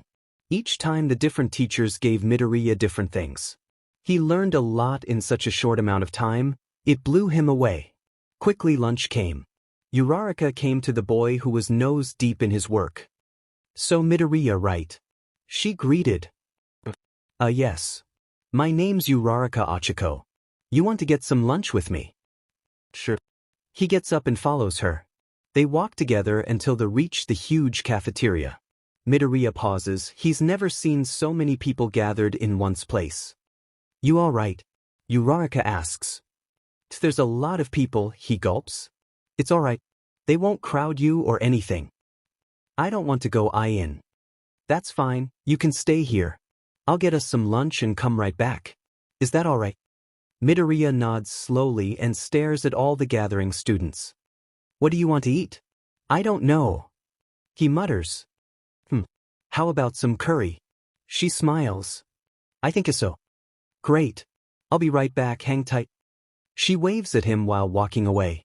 Midoriya slumps down into the floor, leaning on the wall. He nervously glances at the crowded area, dashing to the view of her waiting in line and some students of 1A. He sighs and simply starts to work on his work again. What are you doing? A stranger's voice peers out, causing Midoriya to jump. He looks up to see a purple-haired boy. Working? He replied nervously. A hard worker, huh? You're in heroics, right? He noticing the arrangement of buttons on the shoulder. Each department has different arrangements on the shoulder. I think so. Is 1A in heroics? Oh, so a 1A student. My name Hitoshi Shinso. I'm Izuku Midoriya. What are you working on? I'm writing. Writing. He tilts his head and looks at the work. His writing was sloppy, but at least it had diction. Midoriya. 𝐬𝐬𝐽 bounded towards the greenite. You're that one kid is the festival. Yeah. 𝐬𝐬𝐽 right. You held your own against Bakugo correct. Yeah. You did great with that one kid, too bad Todoroki got you in the next round. Yeah. He was pretty strong. Oh here, Midoriya, your curry. She hands him the plate. Thanks. He smiles sweetly. What was your name again? I can't seem to recall. Hitoshi Shinso. Do you want to eat with us? Sure. Want to eat at the stairs? She asked the two. Sounds good to me. Shinso said while Midoriya nodded as he got up. They walked to the stairs and ate. Midoriya ate as he worked. Hey, what's this word? He leaned to the students and pointed to a difficult word. That's extraordinary. 𝐬𝐬𝐽 answered calmly. Thanks. Hey, if you don't mind me asking, how are you a high schooler when you're learning how to read and write? Shinso asked. I wasn't taught. Shinso, it's a pretty personal topic. 𝐬𝐬𝐽 intervened. That's fine. I was just curious. They took another bite of food. They finished just in time. Bye. Midoriya waved at Shinso and walked with 𝐬𝐬𝐽 back to the room. He was greeted by another teacher with some work. He thanked them and went back to the front and did the work. He got more excited when All Might came in to teach. It seems like he hasn't seen him that much. The day went by quickly. It seemed they piled up work for Midoriya. He went back to the dorms with everyone and studied. Occasionally he asked for some help, which the students happily helped him. He really likes the work he's been given, especially since everyone seems happy about it. He likes it when people are happy. Shigaraki often got mad, but there were at least some occasions where he would be happy. He really likes Yaoyorozu, 𝐬𝐬𝐽, and the yellow-haired student. They seemed very nice. Midoriya was called back to the school a few after arriving at the dorms. He went back without another word. He happily laid eyes on his mom. He greeted. Oh my baby, you look healthier. She embraced him for a hug. I've been doing a lot of work. I can subtract now. I'm so proud of you. She laughs. Have you eaten yet? She asks. Good. I brought your favorite. She waves the steaming container. 𝐂𝐸𝐽𝐽𝐾. Yeah. Let's go eat. Oh, I know where the cafeteria is. He grabs her hand and led her to the much more empty place. They joyously chat to themselves while Midoriya practically melted with every bite of his favorite dish. Izuku, the time of his mother's voice worried him. Yeah. Do you want to talk about what happened that day? He stopped. Should he tell her? What did Dad say? You two were walking to the store and you let go of his hand. He didn't think much of it, but then when he looked back, you were gone. She lowers her head. Does Dad know I'm back? I've tried to tell him, but he won't pick up. What does he tell her? The truth. Or his father's lie? Sorry for the late update. We just got back to school and it's been rough. I saw All Might's stuff and ran to it. Midoriya avoided his gaze and let the lie slip out. I see. I should have come with you. I'm so sorry. She started to tear up. It's okay. It was my fault. He stuttered at the burst of emotions. Midoriya managed to stuff down his food and with a full belly, he rushed to the dorms before it got dark. Hi Midoriya. Have you eaten yet? Yaoyorozu greeted him happily. Why, Mama got me 𝐻𝐸𝐽𝐽. He smiled. She chuckles at the childish way of calling his mother. Anyone up for a game? Kirishima happily took out a board game. At the sight, Midoriya flinched and paled at the idea. A board game? How old-fashioned. Ciro laughs. Well, I was digging through my stuff and found this. He explained. I'm in. Ciro agrees to the idea. Midoriya. Come on, play the game with us. He smiled at the idea. Maybe he could get a little closer to the kid. Midoriya gulped and reluctantly walked to the tables where Kirishima had set the game at. It seemed that everything was pitted against him. This was a game of luck, not skill, so he couldn't fake it. They set it up and passed out the players. Each turn was played until it reached him. With a shaky hand he grabs the dice and rolls it, pray it was low point. He sighed with pure relief when he got a 2 and 1. Better luck next time. Kirishima smiles happily, to which Midoriya smiled weakly back and nodded. Just have bad luck throughout the whole game, only bad luck. It was his turn again, a glimmer of hope shone. He's always had but luck, so why would he have any good? He rolled the dice and it landed on 6 and 4. Blood drained from his face and he quickly tucked himself with his knees and hands. Expecting some sort of violence, he shook harshly. But nothing came. It was another trick. Shigaraki often did that. And so he kept himself into his pathetically made shell. Midoriya. Kirishima called out. Why? Yeah. He asked hesitantly. Are you okay? Do you feel sick or something? He was weirded out by the sudden movement the smaller boy made. Aren't you? He lifted his head and turned to Kirishima hesitantly, disregarding what his brain told him to do. Aren't I what? Kirishima furrowed his brows with confusion. Midoriya teared up and cried, leaving the students in confusion. Midoriya. It's okay. Yaoyorozu awkwardly got up and shuffled his side. She landed a hand with the attempt for comfort, but it made him flinch, causing her to back down. Let's stop playing, okay? How about we watch some TV and eat some snacks? Kaminari chuckled stiffly. Yeah, let's do that. I'll put up the game. Kirishima smiles and started to pack everything up. He felt guilty for ruining everyone's fun by his burst of emotions, but what could you expect? After the movie he went back to his room, so hopefully get some much-needed sleep. He yawned loudly and plopped down on the comfortable wooden floor. He fell asleep peacefully with the lights brightening the room. Hopefully he got a decent dream, or even one he wouldn't remember. But what he got wasn't what he expected. Shigaraki. Shigaraki. He's mad at me. Wait, no, I'm good. He's gonna award me. I lifted myself from the floor and crouched into a ball near the bed. Shigaraki will come for me. I need to go for him, but he said he'll fetch me. He'll come. He's coming for me. I noticed the blood pool on the floor and how scratchy my neck feels. I knew it. It's not a dream. He came, but he didn't take me. Is it someone's quirk? I take a deep breath. Oh, school. I take a look at the clock. Just 6, number 15 minutes until school. I slip on the uniform and head down the stairs where most of the students have already gathered. Morning, Midoriya. A girl with pink hair come to me. What was her name? Mina. Morning, Mina. I say hesitantly. How'd you sleep? She gives me a friendly smile. Good. Great.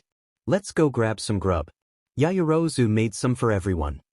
She grabs my arm and latches onto it. I stiffly walk with her to the kitchen where plates were laid out. Midoriya. You're bleeding. Kirishima ran up to me. I don't know. I lied. Shigaraki would be mad if I told them right. He sighed. Well, just let me take care of you. He dragged the boy to a chair and grabbed a first aid kit. He frowned at the better view of his neck. It was purple and red. You look like you got strangled or something. Are you sure you don't know? He was worried that the boy had been lying and someone attacked him. Why, yes. I just woke up like this. He let the lie slip. Kirishima was wary. It seriously sounds like he's lying, but the kid clearly has anxiety or something, so he could be misunderstanding. Kirishima cleaned up the head wound with disinfectant and wrapped his head and neck. I know you haven't been here for long, so we don't know each other that well, but just know that I'm here for you. Kirishima looked into his eyes with understanding. Why, yeah. His voice cracked. He hated lying, but he had to. He had to lie. For Shigaraki. I'm not even going to deny I forgot to post this story. I'm really sorry, I have a terrible memory and I'll try to remember. Midoriya. The sudden call made him jump. He quickly turned to the source of what made him jump, Uraraka. Sorry. I didn't mean to scare you. She gave him a weak smile. Why, you're fine. He weakly looks at the brunette. I was wondering if you're okay. She looked at him, genuinely concerned. Uraraka spotted the fresh bandages on his neck and head and didn't like it at all. Fine, Uraraka. He choked out. I sure hope so. If you ever need to talk, I'm right here. She smiled as he nodded. He ran straight to Aisawa again. Morning, sir. He greeted nervously. Morning. He said rather tiredly. It was apparent that he had a long night. I don't have more work for you unless you've finished everything assigned yesterday. I did. Is that bad? The last words were close to a whisper. He fiddled with his fingers nervously. Was that a bad move? Did he do something wrong? What if No, you're fine. He reassured. Midoriya sighed, glad he didn't cause any problems. In that case I have some work. He shuffled around in his duffel bag and pulled out 3 sheets stapled together. Thank you. He carefully grabs the paper. So, what happened? Isuwa pointed out his most recent injuries. I don't. He started to waver. Was it okay to lie to him? He was the one who was in charge of him now. But Shigaraki would want him to lie, right? Don't know. I woke up like this. He tensed up and gripped the paper nervously, creasing them slightly. Midoriya ran to the spot where he sat in the other day. Aizawa rubbed his nape awkwardly as he watched the boy dive into his work. Midoriya acted like he walked on pins and needles around him, as if he were going to lunge at any moment. Plus, he had just lied to him. Why would he lie about that though? It was clear he hadn't gained any trust. He hoped Midoriya will come to trust him and be less stiff around him. Shigaraki was on his mind. Shigaraki. He was slightly delighted that Shigaraki would actually come back for him. He couldn't accept that the people surrounding him were good. How would that benefit them? They were probably using Shigaraki's tricks. Yeah, they were tricking him. He can't fall for that, that would be dumb. He could only trust All Might and his mom, right? He wondered if Shigaraki would praise him. Maybe Shigaraki would like that he's learning how to be more useful. He nervously fumbled with the All Might pieces while in thought. The pieces always gave him a strange sense of security. His memories flashed back to when Shigaraki smashed it. He had thrown it away seeing as it was an order but had fetched it later on. Shigaraki hadn't apologized for that time, but it was okay. He did other times. He'd say sorry after. He hit him, so everything was all right. The mentality of a victim can be scary. For someone to forgive so easily after being abused is terrifying, right? Shigaraki has such a tight grip. And Midoriya will never escape. Hey, it's lunchtime. Want to tag along? Uraraka happily came over. Okay. He paused. Actually, can I explore or something? Maybe he could memorize the halls or something, make himself useful. I guess so. You want me to come with? I'm fine. Well, alright, make sure to get some food, okay? 𝐻𝐻. He nodded. He sighed, feeling dirty with all the lies. He just wanted to get away. Well, yeah, he wanted to explore, but there's been so many people he's talked to in such little time that it's overwhelming. Midoriya looked around and climbed the stairs. He spotted bathrooms, the nurse's office, and just classrooms. Do they have a rooftop? He curiously wandered up the stairs and reached a staircase that shot straight up. This must be it. He excitingly went up and opened the door. The sight blew his mind. The sky was so blue and it looked as if he could touch those clouds. Wouldn't that be amazing if he see The hell you doing here? A rough voice from behind made him yelp. He turned around to see that rough guy, Bakugo. I got curious. He explained quickly, not wanting to make him more angry. You were curious with the DMN elevator too. You're just a DMN coward, aren't you? Which answer would satisfy him? I think so. He gulped. Least you're honest. He rolled his eyes. Did why you come up here because it's pretty? Midoriya awkwardly asked such a random question. Thanks. He muttered too quietly for Bakugo to hear. He walked to the rails and looked down. How high up are we? He stared at the glistening windows by leaning over the edge slightly. Don't get so DMN close to the edge. He warned. They look like ants. He noticed people below them. His childish curiosity distracted him. Bakugo saw as the kid tumbled over. He yelled as he propelled himself through the air over the edge. Quickly, he grabbed Midoriya and aimed his explosive at the ground, making himself and Midoriya go up and land right back on the roof. You idiot! He roared. Midoriya closed his eyes shut and simply wanted to disappear. God damn it. I told you not to get so close. Bakugo grabbed Midoriya's tie and dragged him to the stairwell. You're a lucky little 𝐵𝗪𝗔, aren't you? If I wasn't there you would have died here. He dragged him down the stairs, muttering up a swear storm. F dumbass quirkless son of beach. He pulled him to straight Aizawa. Keep an eye on the idiot. He's AFDMS. He shoved Midoriya at Aizawa, who caught him with confusion splattered on his face. He howled with frustration as he stomped out. He really hasn't changed his idiotic ways. Words, 1194, what was that about? Aizawa eyed the terrified kid. F fell off the roof. 𝐻 saved me. He watched the door where Bakugo exited like a hawk. You fell off the roof. He sighs. No more high places for you then, please don't go on the roof again. Midoriya straightened up at the command. I won't. He turned to the teacher. I should watch my words more. The teacher sighed like he did something stupid. But he tilted his head.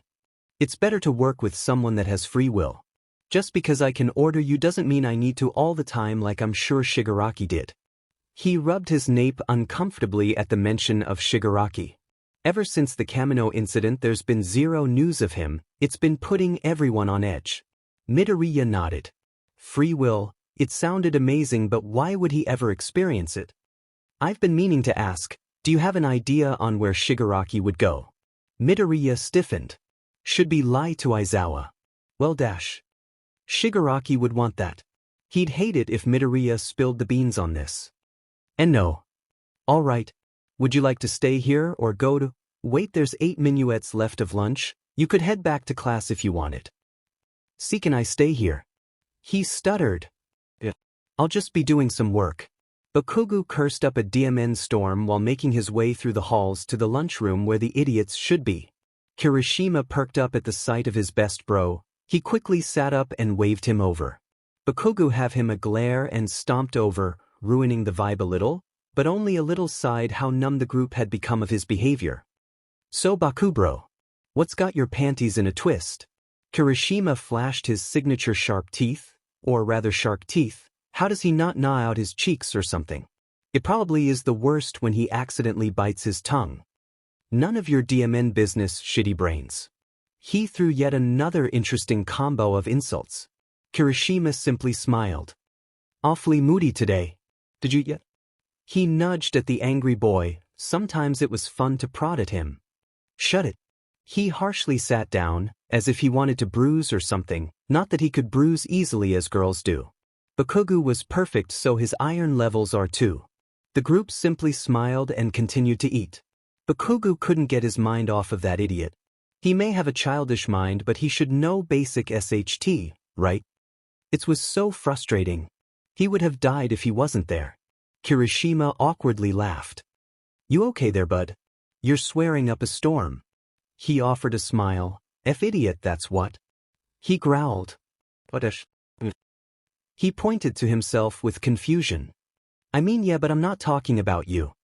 His voice wavered from calmish to angry in an instant. Scary. The F dumbass fell off the roof. He explained angrily. F dumbass. He grinded his teeth with rage at the memory. The day ended with Bakugo glaring at Midoriya's way. It was very uncomfortable. Midoriya took a deep breath and walked to Bakugo while they all traveled like a pack to the dorms. Be Bakugo. He called for the angry student's attention. The F you want now? He growled. I'm really sorry, I should have listened. He gulped at the dry throat and messed with his fingers nervously while staring at the ground. You're DMN, right? You should have listened. Do it again and I'll kill you. He scolded. I thought heroes aren't supposed to kill. All Might doesn't. Are you dash? You've to be F kidding me.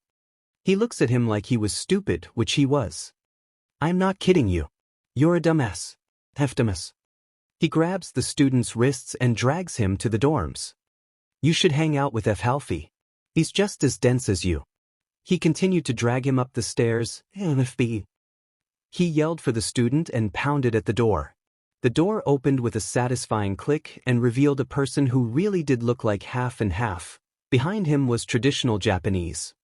Since you're F dense and he's dense, I thought idiots should mingle. So take the little 𝐵𝗪𝗔. He shoved the 𝐒𝐽𝐽 into Todoroki's arms, which he caught the boy with ease. He tried to retaliate but was quickly cut off by the angry boy slamming the door shut.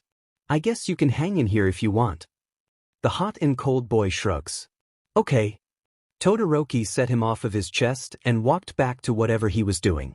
Neither were much of a conversation starter unless Midoriya asked for help or had a question, of course, so it was obvious that this would be awkward. And awkward it was. Would you like some tea? Todoroki asked. Of course he had something to make tea. Sure. Todoroki nodded and went to a little counter and cooked up something good. Oh, you can sit down if you like, please take off your shoes though. He didn't want the tatami mat to be ruined, they were very easy to ruin after all. Got a coffee stain. Well, not you don't have a tatami mat. Accidentally rubbed the floor too hard. Now you got annoying splitters and no more floor. Even though it was troublesome to deal with, Todoroki liked the mats. It felt like home, without a certain BSTRD of course. Okay, sorry. Midoriya muttered. He quickly took off his school shoes and set them at the entrance where Todoroki's shoes were as well. Midoriya was glad Todoroki seemed like a calm person. Honestly, it was less awkward and more comforting now that he noticed. Maybe he should hang out with Todoroki more. Posted, September 11th, 20 tea was served in a little green cup. Quite the traditional approach, definitely added to the tradition style, but Midoriya had no way of know this was traditional. All he knew was the Western-influenced Japanese items and decoration. So this room was a mystery to him, he hadn't a clue what these new things were. So, do these decorations come, what does the stuff come from, like what country? Midoriya tripped over his words like he didn't know a lick of Japanese. It was hard for him to form words at times and get his point across, which is why he can't ever explain things. Japan. The halfie tilted his head in confusion. Any Japanese person could recognize their own traditional style as least a little. Oh really? He nervously fiddled with the hot cup, not daring to drink. Yes.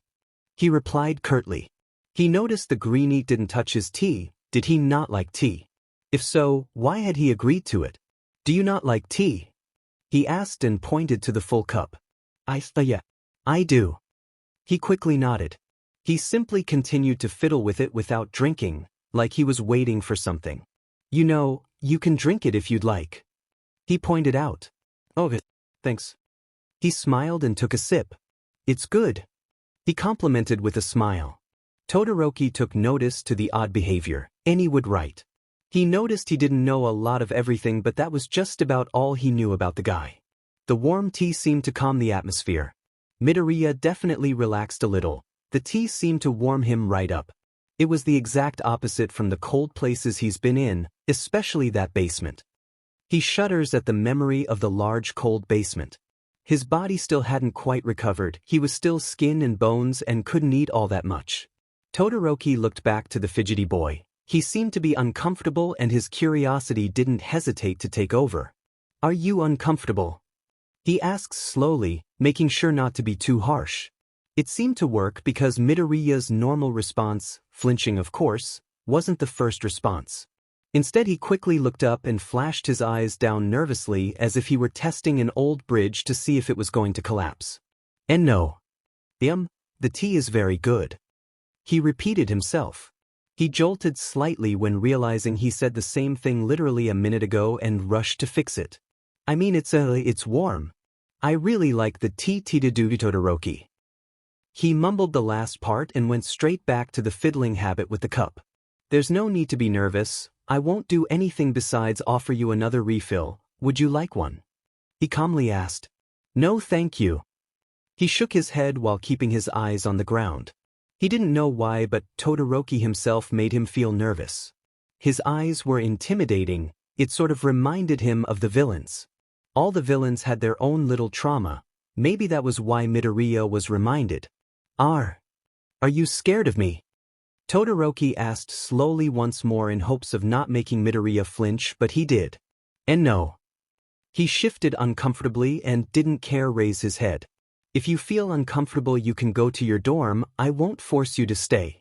He insisted. I'm fine Todoroki. He gulped, wanting this conversation to end quickly. Todoroki seems to catch the drift and stopped insisting, ignoring the annoying feeling that he made someone uncomfortable.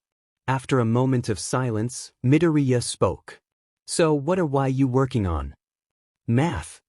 Midoriya leaned in slightly to see the strange symbols that simply made his head swirl. Why was there an X after a number? What's up with those shapes and what did that have to do with an X? It looks weird. He stated straightforwardly. Yeah, it's got algebra. He scribbled more nonsense while keeping up with the conversation. What is algebra? He tilted his head in a curious manner and looked at Todoroki directly, which startled him into reverting back to avoiding those heterochromatic eyes. It's regular math but with some letters, and in most cases you have to find out what those letters mean. He brushed off the strange jumpiness and explained as best as he could without just dumping it all out. But that did not seem to work, because Midoriya's head swirled around in confusion. I don't get it. He muttered shyly, suddenly ashamed by his lack of understanding. It's okay, you're new to all this, right? I can explain if you want. I mean, if it isn't any trouble. He murmured. His curiosity got the better of him and started stirring the boat. Todoroki nodded once more and scratched a super easy equation to help explain the letters. Midoriya was handed paper as well so he could keep up somewhat, take notes of course. Turns out, taking notes was a lot more fun than the students let on. They complained a lot about studying a lot after all. It was honestly simply fun to play teacher for Todoroki. He likes helping people, which is basically why he's a hero in the first place, to help. He was too engrossed to notice the bobbing head of a very tired teenager. Does that make sense? He asked and looked at the boy, discovering the exhaustion. He saw the little struggle go down pretty quickly because it was quite obvious Midoriya lost his battle to the terrible creature of the night. He had nearly slammed into the little table, but Todoroki was quick to swipe his hand between the table and his poor forehead. He was totally dead asleep. Finished. 9/4/20 posted. September 18th, 20. The slam on his hand didn't wake him up at all, dead as a doornail he was. Todoroki sighed and carefully removed his hand to be free of the head. He contemplated whether or not to bring him to his room or just set up camp in his own dorm. He opted for his own room for the sake of comfort, and he didn't know whether or not Midoriya locked his doors. He simply set up the 2 futons. He carefully set Midoriya in the much more comfy one and left himself for the other. This counts as a sleepover, right? Todoroki had never had a sleepover. Regardless of it turning into a teaching class, it was fun. He closed his eyes with a little smile and let himself drift off. But his sleep didn't last long. He was woken by noises. It confused him. The noises seems all muddled together. He blinked a few times to clear up the fog that clouded his view, and his hearing was a lot more clear. He quickly sat up and looked to his left, where he saw Midoriya struggling. He saw the boy griping the air just above his chest, whimpering in his sleep. I'm sorry. He managed to choke out. Todoroki frowned at the sight. He knew what was happening. It was a nightmare, of course. He too has them. Often. He shook the boy's body to wake him from his nightmare. Midoriya gasped for air with his eyes wide open. Sure. He yelped but cut himself off, realizing he wasn't alone. He groaned as he clutched his shirt. Are you alright? You had a nightmare. Todoroki stared with pity. Midoriya blinked a few times and looked at Todoroki. Yeah. He squeaked. Does your chest hurt? He looked down at the chest covered with the boy's hand. Midoriya slowly nodded yes. Todoroki looked around. Nothing was near him, so nothing could have hit him, unless he hit him by accident. He's never done that before, but you never know. Or hopefully it's just your regular old chest pains. Can I see? He asked. As much as hitting someone in his sleep sounded absolutely ridiculous, he didn't want to take any chances. He hated not being cautionary now. He learned that the hard way back in the Hosu incident. Midoriya nodded again for the okay to let Todoroki see his injury. He knew he had an injury. It felt like Shigaraki was squeezing his lungs with one foot in his rib cage. He swear Shigaraki broke something again. Midoriya lifted his own shirt, waiting for a damage report even though moving hurt. How bad is it? He breathed out. Todoroki gulped and rubbed his eyes. One huge but blotch of not-so-healthy color decorated Midoriya's chest. It didn't make sense. He got up and turned on the light as if he couldn't believe that he had a huge bruise. I don't have enough for your bruise, we should go to the nurses. Todoroki's measly little met-out pretty much only for cuts and scraps couldn't hope to treat him. He suddenly became a lot more conscious of his other injuries.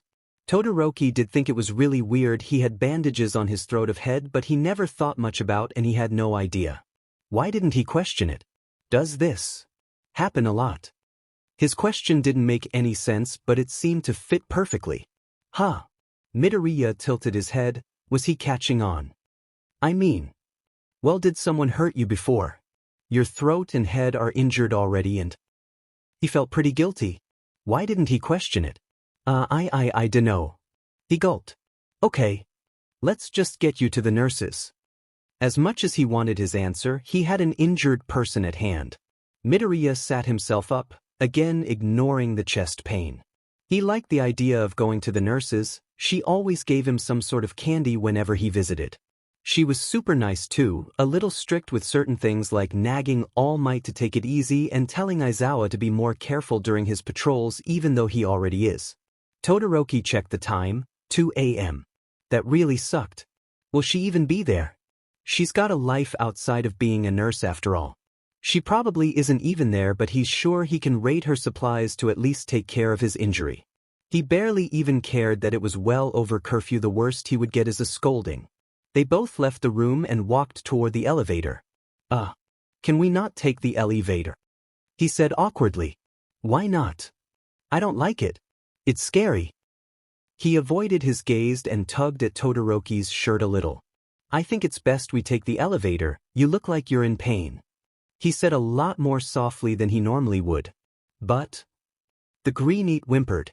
Todoroki thought on it, thinking of the words to convince him to take the elevator. I'm a hero in training. If anything happens, I will make sure you're okay. You don't have to worry. The elevator simply takes us up and down and nothing else. He reassured to the best of his abilities. He drifted off. We'll be fine.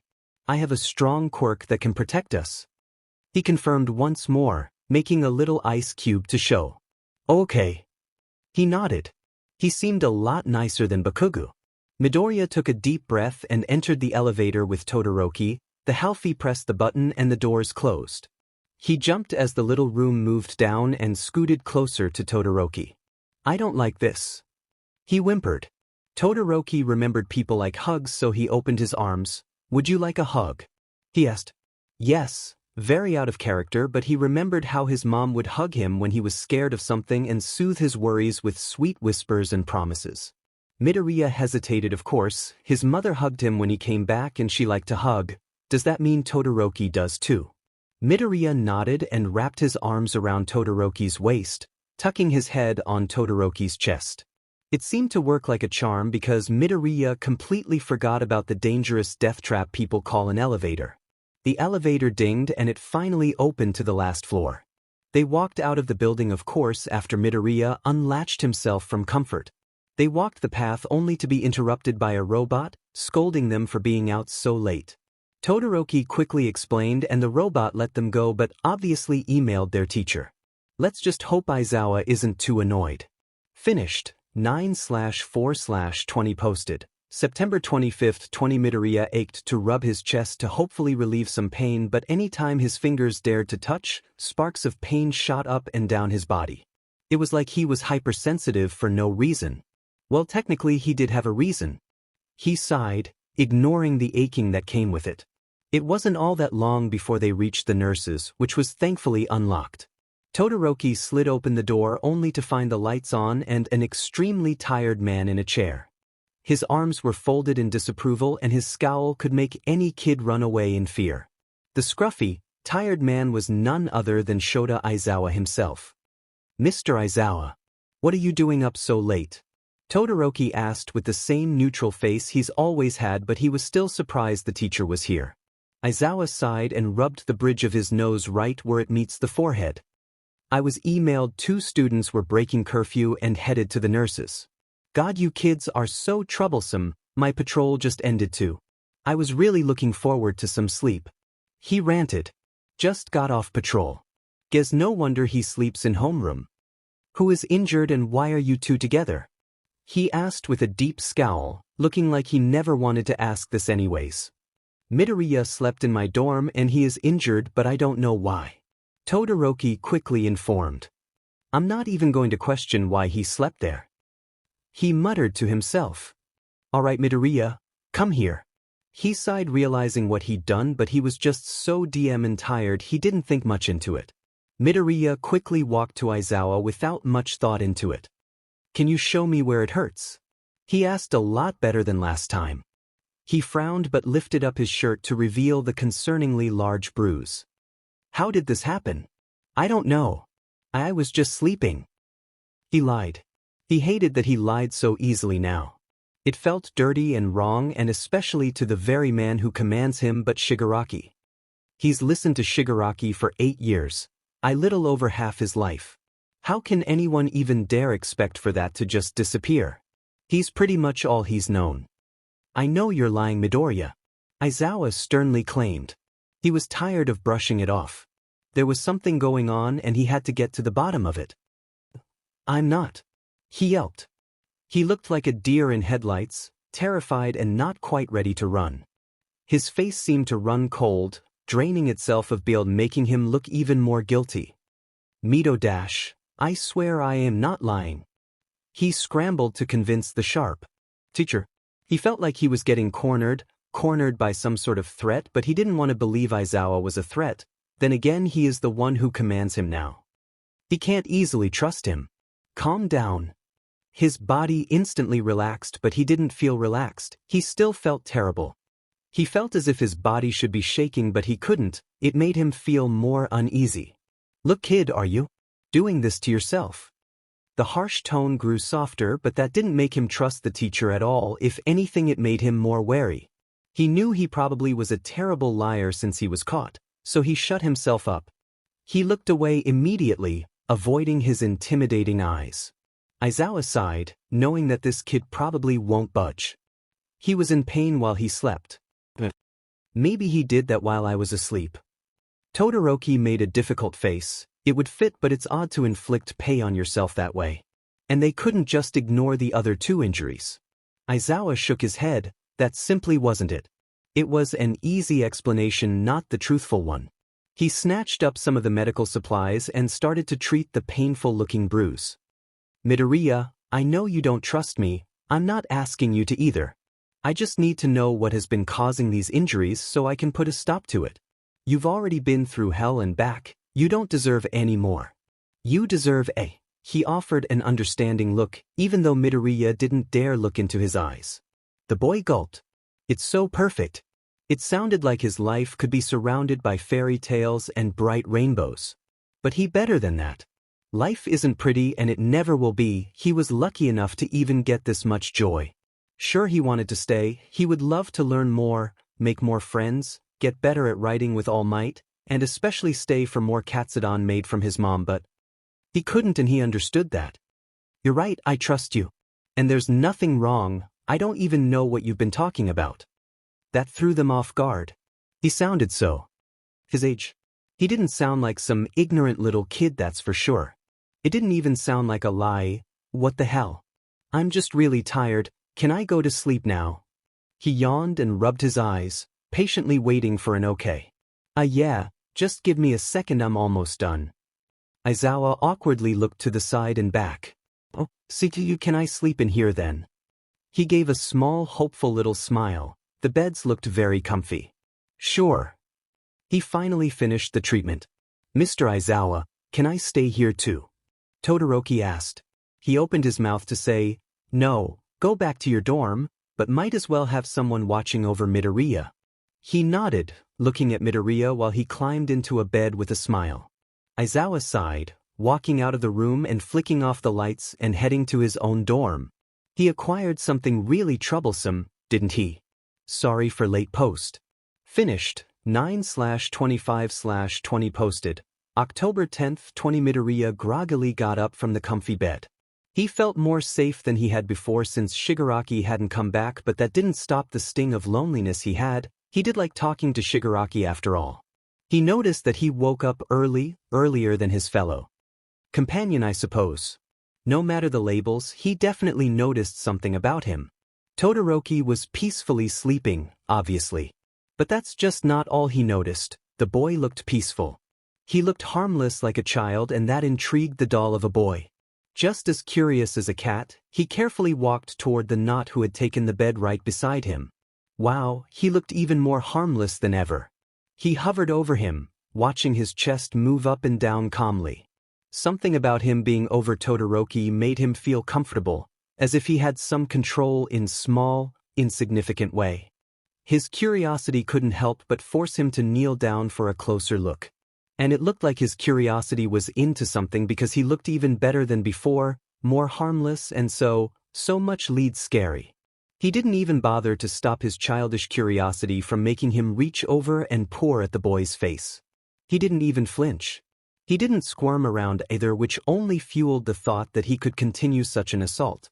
A small smile tugged onto his lips as he poked what he was most curious about, the scar. He noticed it felt a little rough compared to his smooth cheek just on the other side. So, instead of poking it, he felt it with his thumb. It felt weird, but that simply sparked his curiosity more. He ended up placing a hand on his face gently, taking in the roughness and smoothness of his face. He's always imagined Shigaraki's skin to be very bumpy, flaky even. He never bothered imaging what Kuroji's would be like since he is just mist, and he wouldn't dare even imagine what MSDR's would be like. He had yet feel what smooth skin felt like, hence the strange and odd actions. "What are you doing?"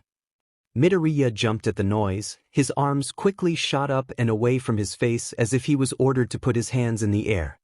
He quickly scurried back, bumping into the bed he had slept in. His heart raced, and his eyes widened further than before, like he had been caught doing something downright evil. Todoroki rubbed his eyes and sat up. "Quite the wake-up call." "Sorry." He barely squeezed out. His eyes that were once hyper-focused on the danger wandered to the floor, not wanting to see those eyes again. His face paled with fear. He's probably angry with him. What does he do when he's angry? Why did he do that anyways? "It's fine. We better get ready for school." He got off the bed, brushing off whatever just happened. He started walk towards the door until he realized Midoriya wasn't following him. He turned around to see he was in the same position, looking overly nervous and sitting on the ground. "Midoriya, are you coming?" Todoroki questioned. Midoriya jolted and got up from the floor quickly, running to the boy's side near the door. Strange, but alright. He'll accept that. But something he didn't want to accept was that he was scared of him. Why in the world was that? And why would he stick around with someone he doesn't like? Now that didn't make sense. Did he fear that Todoroki would get mad if he didn't? That boy was just full of mysteries. It seems they were careless. They completely forgot to change into pajamas last night. Lucky for them, Todoroki had spares. "Do you have a spare uniform?" Todoroki asked. Midoriya shook his head no. "Do you want to borrow my clothes?" "Sure." He hesitantly answered. Todoroki nodded and turned back to the empty hallway, only passing a few teachers who simply ignored the strange occurrence. They were probably too tired to care. Who can blame them? They reached the room and walked in after taking off their shoes, of course. Todoroki rummaged through his closet and took out 2 clean pairs of the school's uniform. He liked to be prepared, so he only had 3 spares.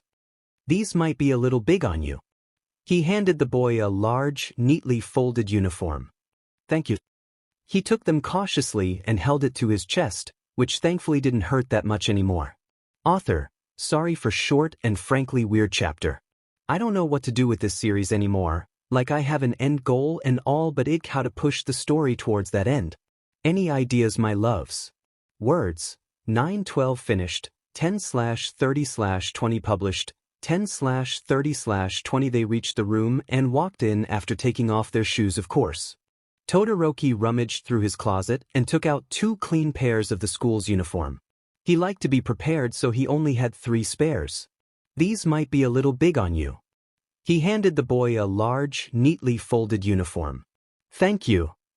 He took them cautiously and held it to his chest, which thankfully didn't hurt that much anymore. He took sharp, quick breaths as if he was running. His mouth was wide open in hopes of getting air, but he was much too panicked to get a decent amount his body could process. His body was limp besides the casual twitch and the heavy panicked panting which made the chest go up and down at an unhealthy pace. This time, he wasn't plagued by reality this night. It was just his brain. He liked Shigaraki being there better than these night terrors. They were always so distorted, all of his happiest moments being twisted into terrible things.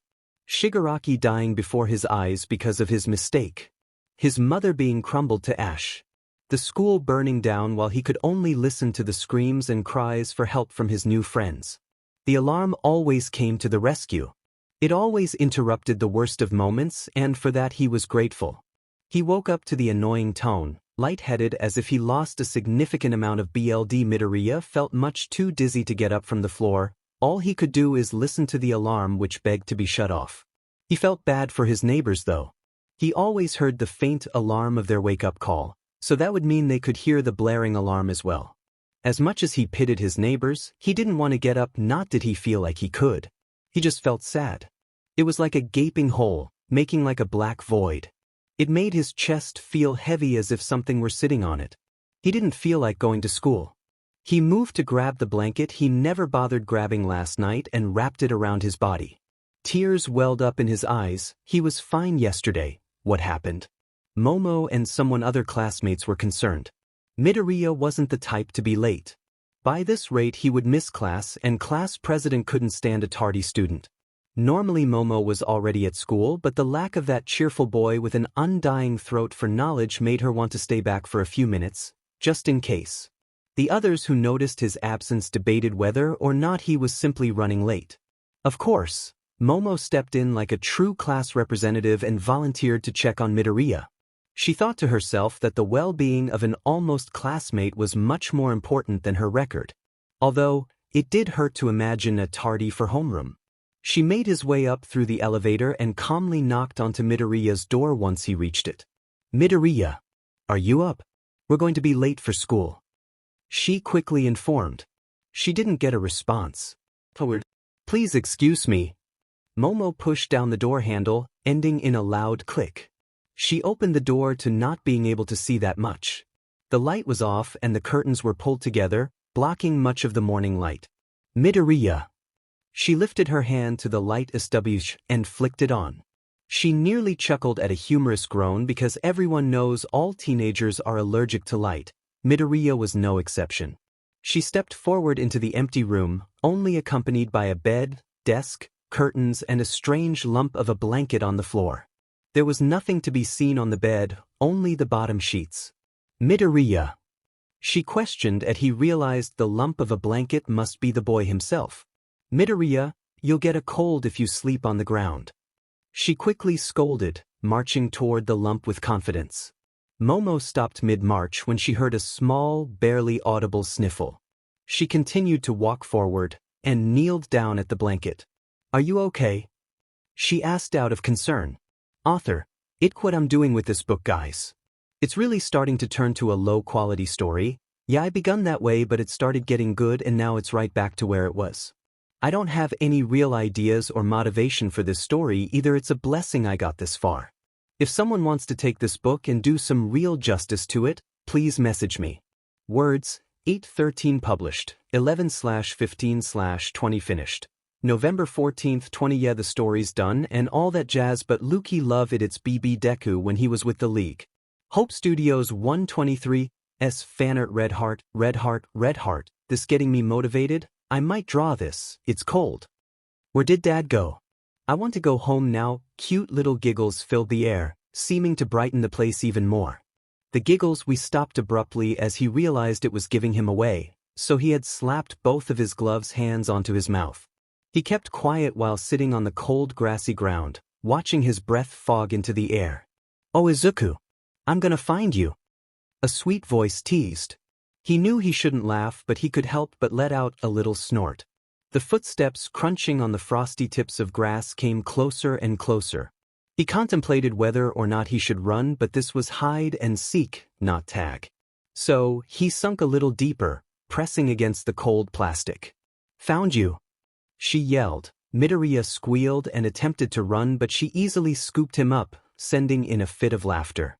She laughed along, twirling around with the roundish child, who was only packed full of layers and layers of clothing by yours truly. She wasn't about to let her baby be too cold out here. "Okay. Put me down now, mama. It's your turn to hide." He retaliated by kicking at the air in such an adorable fashion, anybody witnessing would smile or laugh. "No, Izuku, you promised this would be our last round. It's time to go home," she said sternly. Little Midoriya's happy face quickly faded to frustration.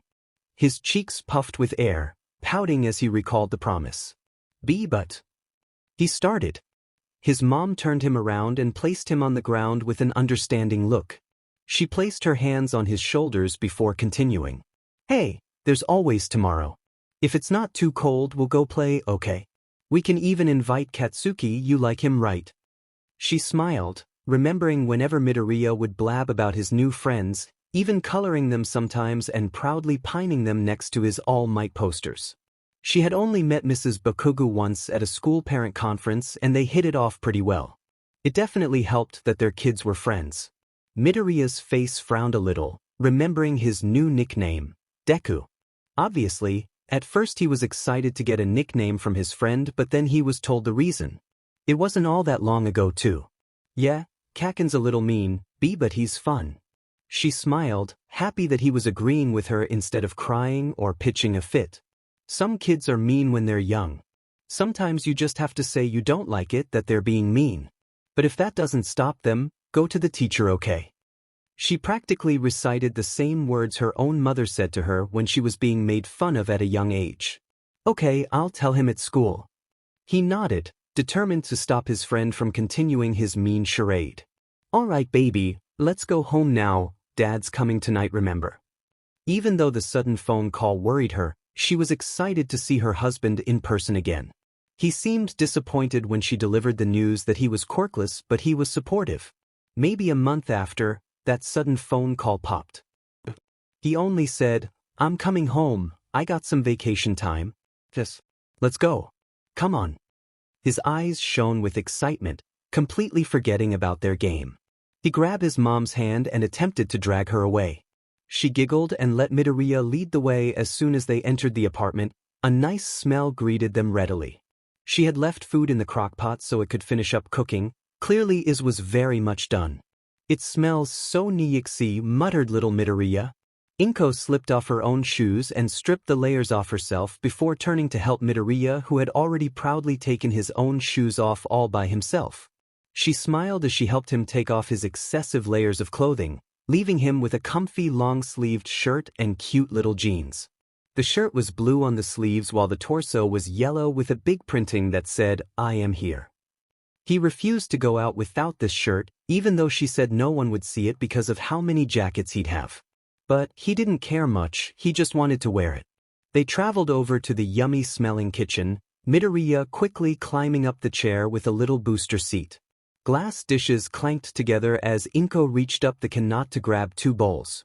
She grabbed the metal ladle that was placed next to the crockpot and opened the lid. The smell poured out, completely engulfing Tatu with the heavenly smell. Midoriya's stomach loudly growled as he sniffed the air, earning a small chuckle from his mother. "Food's coming, sweetie." She scooped up some of the soup and smaller chunk of food, pouring it into the bowl. After filled the bowls up, she grabbed chopsticks out of the drawer and went towards the table where the hungry child giddily sat. 𝐒𝐿𝐽 set them down with a smile as they both readily said, "Itadakimasu." So comfortable. He wanted this to last forever. The little boy basked in the warmth all around him, trapped but a soft blanket with his favorite hero on it. It felt as if he were protecting him, hugging him with a smile on his face. Midoriya's chubby cheeks were smashed against the soft bed, causing him to leave a pool of drool. It wasn't the most comforting part of this, but the rest of him was felt so nice that he didn't dare to move or open his eyes for that matter. His small hands were clutching a now very crumpled picture of a man. He never had seen him in person, but he knew it was his dad. He thought that clutching the picture would make his dad come sooner, but he ended up falling asleep on the couch. His dad arrived when he was sleeping. Those green eyes popped open very quickly. He said screw all comfort, he needed to see his dad. Hey guys, author here. I'd like to inform you all about the new situation. I'll be quitting the fandom and releasing all of my unfinished chapters. I know this is rather sudden, and if you'd like to know a more in-depth reason as to why, please visit my profile and look at posts. I like to write as a go and not plan things out, so I'm not entirely sure what would be happening next. I was supposed to be rewriting this story, and I did kinda get to it, and it would have been all around better than before.